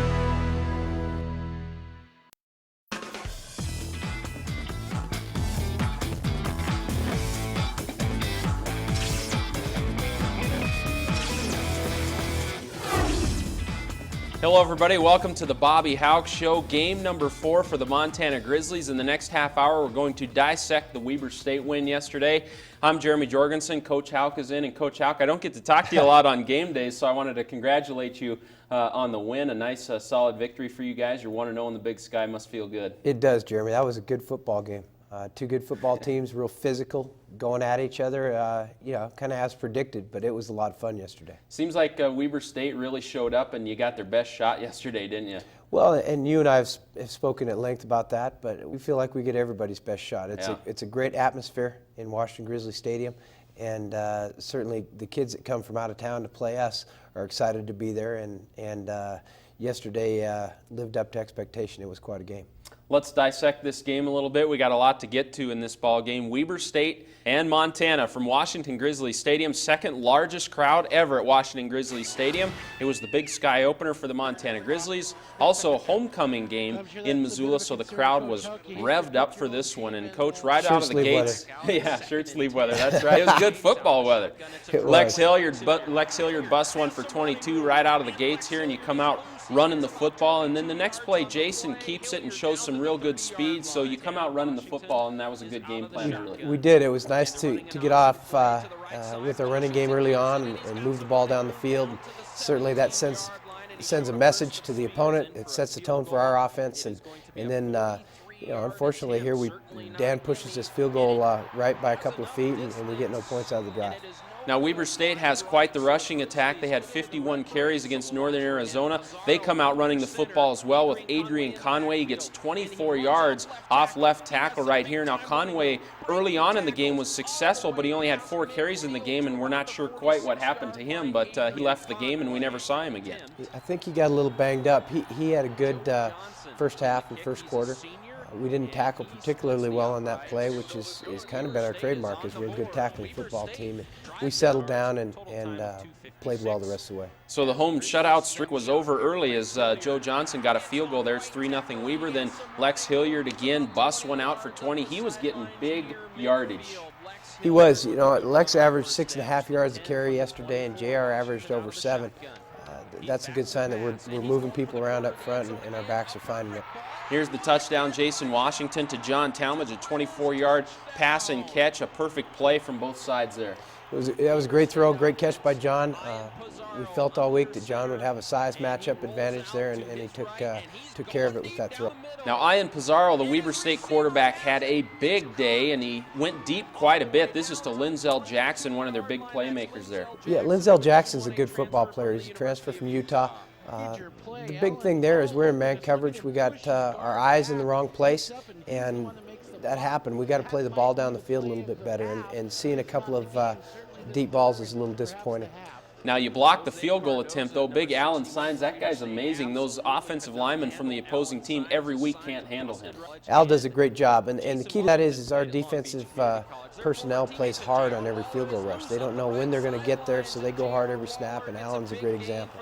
J.R. Waller spells Lex a little bit here. He goes for 18 yards on that carry. Then Brady Fosmark, the great defensive player for Weber State, sacks Jason here, and there's a fumble, and Fosmark's just a good player and causes havoc here. Fosmark's a good player. He's the player of the year in the Big Sky Conference last year on defense, and certainly turnovers are the key stat. We don't like to turn the ball over. We don't like to give up sacks. We've got to get rid of that ball a little quicker. Talk about this coverage play here. Pizarro goes to Terry Larson for 45 yards. This is a touchdown. Well, again, it's the same thing. We're in man-to-man coverage, and we get our eyes in the wrong place. The play action, it was play action on that play. The play we saw a minute ago was bootleg. We've got to get our eyes out of the backfield and on the line of scrimmage to tell us if it's run or pass. They could not stop Lex Hilliard, though, right at the end of the first quarter here. Lex goes for another big gain, 21 yards. And this drive sets up another field goal attempt by Carpenter. This one from 45, and this one hits the upright. Yeah, Dan was a little off in the first half yesterday. It was good to see him get it straightened out in the second half. But, a good drive. You saw Lex punish the DB at the end of that run. And we're playing good football. We just need to get the points on the board.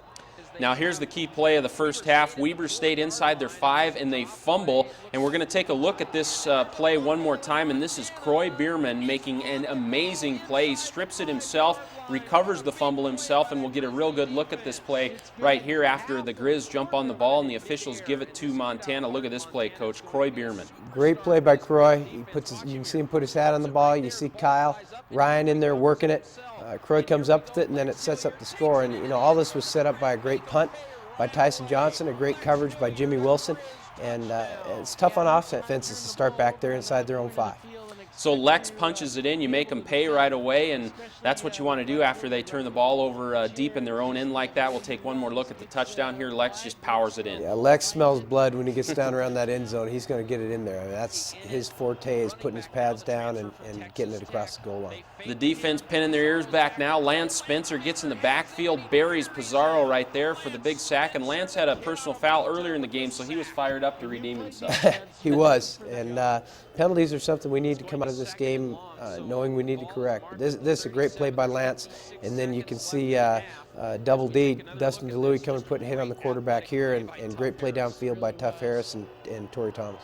Tough Harris made a real athletic play on that ball right there. Had a big game. 46-yard field goal for Weber State is missed, so the defense did a good job of backing the Wildcats up there. And we head into half, and it's a real tight ball game, Coach. It's 14-10. The Grizzlies lead at halftime. And at halftime, how did you feel? I know we talked to you at halftime on the broadcast, and you said you were worried about the penalties a little bit. Yeah, the penalties are one thing that we don't condone as a football team. Our kids are pretty serious about not getting penalized, and we've been highly successful in that area, being the lowest penalized team in the league the last couple of years. And we didn't like that. Didn't like the way that got off in the first half. What we did like is the way we were running the ball, controlling the clock, controlling the field position. We felt like we'd only given up. We gave up 2 runs on outside zone where we missed some tackles, and then we gave up 2 long passes where we just got our eyes off our man. And other than that, we felt pretty solid with what was going on out there. The Grizzly defense playing well again, and coming up after the break here, we're going to talk with Kyle Ryan, one of the stars on that defense. But first, we are going to learn a little bit more about Brad Rhodes in our 60-second segment today. John Langler talks with Brad Rhodes. Favorite movie? Happy Gilmore. Favorite food? Lasagna. Funniest guy on the team? Funniest? Chris Orwig. Favorite video game? Not into video games. Favorite pregame meal? Lasagna again. CD that you're most embarrassed to own? I only own one CD, to be honest with you. What's that? Metallica CD. Favorite athlete? Steve Largent. Favorite actor? Mel Gibson. Favorite actress? Julia Roberts. Strongest player on the team? Jason Frank. Most serious guy on the team? Trapper Height. Messiest locker? Chris Orwig again. Favorite NFL team? Seattle Seahawks. All right, that's 60 seconds. Thanks for taking the quiz. 60 Seconds with the Grizzly is brought to you by Ameriprise Financial, Tessier, Losing and Associates, a financial advisory practice. All right, welcome back to the show. Before we get to the second half, we have Kyle Ryan in. Kyle Ryan is a middle linebacker on that Grizz defense. Congratulations on the win yesterday. It was a solid win for you guys. Yeah, thank you. I appreciate it. But our defense played well, the team played well, and we got a good win. Got the first conference win of the season. Talk about your role on this defense now, and you've been getting a lot of playing time. It's been increasing. When Lauren went down with an injury, you had to step in, and you've been playing well. Right, I just saw that as an opportunity. Last week I got my first start, which was exciting, and just try to fill the role, and hopefully play as well as I can to help the defense. How do the guys around you help you? I know there's a lot of veterans on this defense, and I think everyone's pretty encouraging with each other, and the defense kind of feeds off each other, and everyone helps each other out. Exactly, and for me as a linebacker, it's great to have such great defensive linemen in front of me, Alan Sines and Kerry Mullen and the rest of them. I mean, they keep blockers off me, and then in the back we have Torrey Thomas and Tyler Thomas helping out, and it's great. It makes my job easy. Did you expect to come in and make an impact? You come from Billings West, and what were your personal goals when you came into this program? You know, I was just hoping to be a good player someday, and and start for a couple years, and so far I've done that, and hopefully continue to get better. You come out of a great high school program with Paul Clable there at Billings West, and talk about how much he's influenced your football career. Yeah, Coach Clable is a great guy. He taught me how to work hard, and on the field, off the field, and how to play tough, and all my football came from him. So. Did you grow up just enjoying the game, and at what point did you decide that, hey, football's my thing, and this is what I'm going to do? It started early. I have 3 older brothers, so they all played football, and my cousins played football, so at an early age I knew I wanted to play football. And my brother's playing in the backyard. I mean, even we got my sister playing football, so I'm surprised she's not playing college ball herself. Yeah. What do you think your strength is as a linebacker? What do you pride yourself on? I know you're really required to jump up and stop that run, but what's your strengths? I'm not sure. I'm still trying to develop my strengths right now. I know I'm not the biggest kid or the fastest kid on the field, so I try to play with my head and try to play smart and do my job. Do you think the key to this Grizz defense this year is everyone just rallies to the ball, and it seems like you guys just don't miss a lot of tackles? Tyler Joyce beside you in the linebacker position, you guys are just sure tacklers. Right, and that helps out, and with everyone running to the ball, we're going to get the guy down. You can guarantee that. We'll have, if one guy comes up for the tackle, there's going to be 10 other guys right behind him. Certainly. Continued success from the linebacker spot this year. Thanks for joining us today. And the Billings West player, I know you follow the Golden Bears. They're having a good year, aren't they? They're having a great year. I like to see it. Wish I could have won a state championship while I was there, but this could be their year, I think. All right. Thanks a lot, Kyle, for joining us. We appreciate it. We'll be back with the second half with Coach Houck. Stay with us. Welcome back to the show. We're getting into the second half here. It's 14-10 Montana at halftime. And Coach, I'm sure at halftime there was a lot of discussion about what your philosophy was and your game plan for the second half. Well, we talked about continuing to move the ball, which we did well. We talked about not turning it over, getting some ourselves, and we talked about playing penalty-free in the second half, which are all important things. We were stopping the run fairly successfully. We wanted to keep that going, make them go to the air, which they did. More successfully than we'd like, but our guys were ready to go for the second half, that's for sure. Very interesting second half, and we have a lot of plays to dissect, so let's get right to the action here. Second half action from homecoming in Missoula, Montana for the Washington Grizzlies Stadium fans, and it's Weber State and Montana, and Mookie Foreman gets things started off here with a pass breakup, and then the defense really takes over key play here. Torrey Thomas with the pick, and he takes it back for a touchdown. Yeah, Coach. It was great. You see Mookie get his hands up, knock down the side adjust, and then Coach Paulson called a zone blitz on the inside, and the quarterback had heat in his face, threw the ball to Torrey, and what a great play for him to finish in the end zone. We'll show one more look of this play, and Torrey just makes an athletic play on this and keeps his feet. He almost lost his feet. There's Kyle Ryan getting some good pressure up in there, and Torrey keeps his feet and just takes it to the end zone. This is just a huge momentum changer. It's exactly how you draw it up. You saw Al cross face on the center rush the A-gap. You saw Kyle put a licking on the running back, knock him back in the quarterback's face, obscure his vision, and we're in the end zone. To Weber State's credit, they come right back. Pizarro to Jackson for 22 yards on a slant, and then Pizarro hooks up with Larson, who he hooked up with in the first half. This one goes for 45 yards. Chris Clark on the coverage here. That's a little disappointing. We don't play the ball a little bit better here, and Lindsell Jackson and the Weber receiving corps, they're good players. They're solid, and we had a quarterback who was on the money yesterday, and they gave us some problems. This is an amazing stiff arm by Zach Hall on Tough Harris, and he gets in the end zone. That's a big, strong kid at running back. We need to go low on him, knock him down. It's tough to tackle him about the shoulders. But on the PAT, we have an interesting turn of events here as Big Al comes in, blocks it again, and then talk about this, Coach. I know a lot of the fans are like, what's going on here, but you want to keep this alive. We do. This is a chance. On a PAT, the play's over when the ball gets blown dead by the official. So you can return a PAT block or a turnover on a PAT for 2 points, and we want to keep that ball alive there and try to get 2 out of it. Weber State back on the attack now. They hit Larson again, and this time there's a fumble. A good play by Tyler Thomas there to force the fumble, and Jimmy Wilson picks it up, a good turnover. And now coming up, we're going to see Jason Washington. He gets blindsided, and this was a key play here in the second half. This was a big play as Jason gets hurt on this play, Coach. Yeah, he does. We should have had this protected by actually 2 players. Jason should have been a little more in a half roll mode there. He should have rolled away from it. He didn't get away from it. The running back, you can see JR try to fall out here to pick it up. He can't quite get there because Jason doesn't roll out, and we missed the slide up front. So we should have had that protected. We didn't, and consequently we get our quarterback knocked out of the game. And sometimes on those blindsided plays, it's just hard to know they're coming, and you can't break your fall, and that's kind of what happened with Jason there. Cole Bergquist is warming up, but that set up a field goal attempt, and Carpenter is good from 32 yards, so this makes the score 24-16 at the end of the third quarter, so you have an 8-point lead. Cole Bergquist comes in at quarterback now, and Cole shows some athleticism right out of the gate here with a keeper that goes for a first down. Yeah, Cole does a nice job pulling this thing down and running it.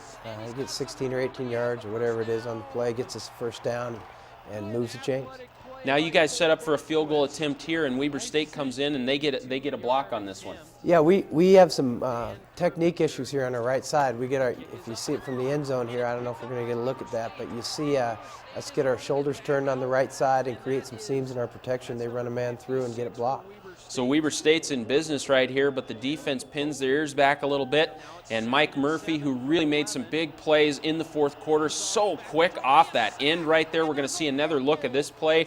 But really, Mike Murphy is so fast off that end. Yeah, Mike's become a terrific pass rusher. He's got a chance to get up into the career sack leaders at the end of this season, and this is a great just speed pass rush move. The tackle can't handle him. The quarterback is forced to hang on the ball with good secondary play, and we get the sack.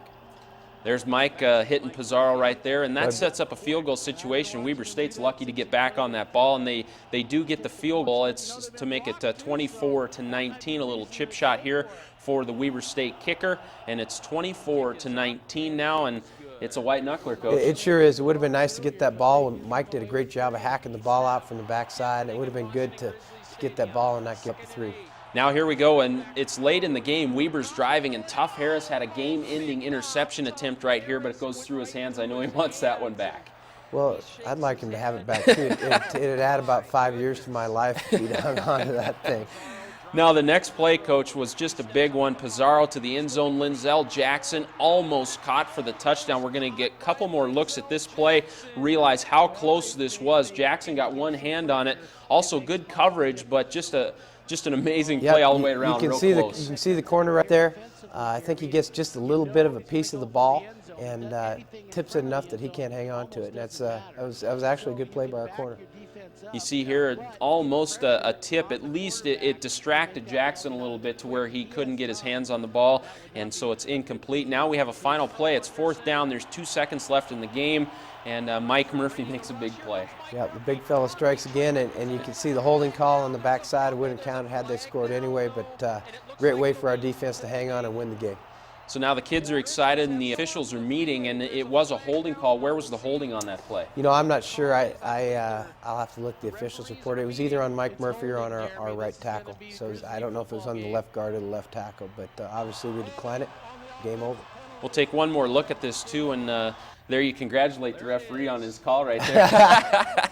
And we'll take one more look at the play here, and Mike Murphy just so fast off the end, and I think the offensive line for Weber State just had a real hard time handling him. They did. We had a little trouble getting there earlier in the day. Pizarro did a nice job of getting rid of the ball, and there's the hold. It's on Kerry Mullen, number 98.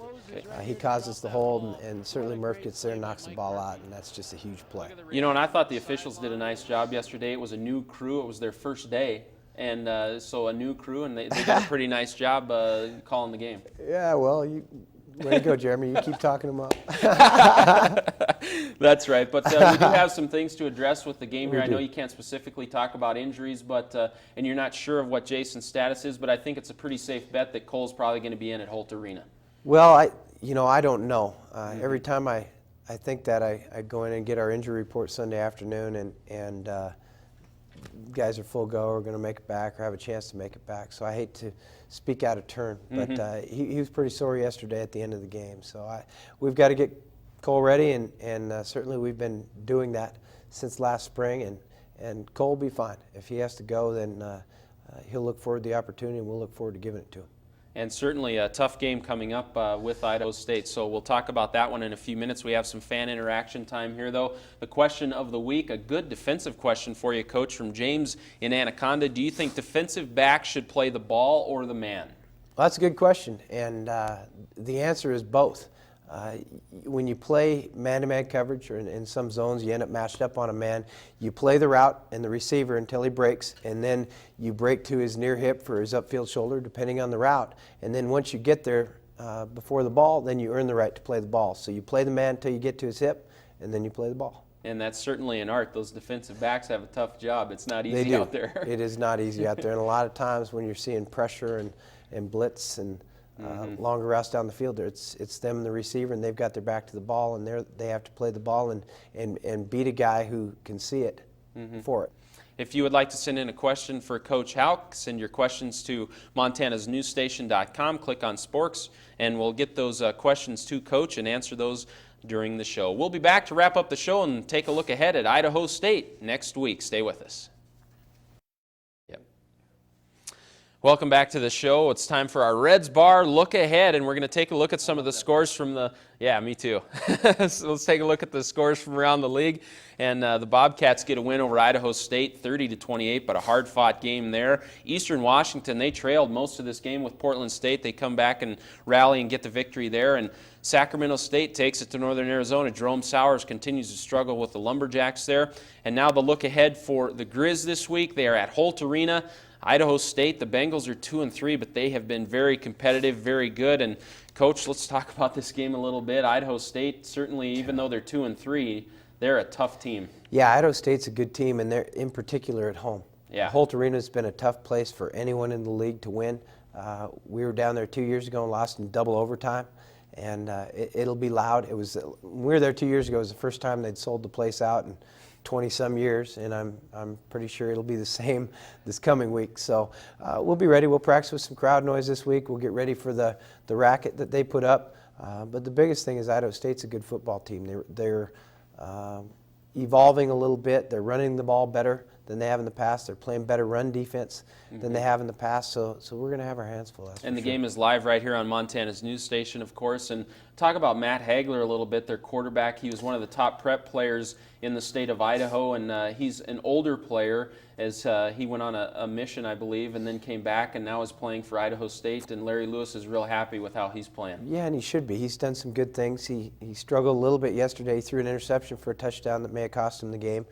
But he's a good football player. I haven't had a chance to watch a whole bunch of him, but he does good things. And they've taken some off of him with their running game.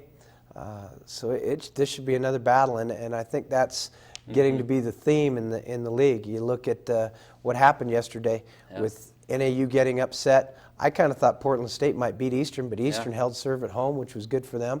And it'll be a wild October. It'll be fun to watch.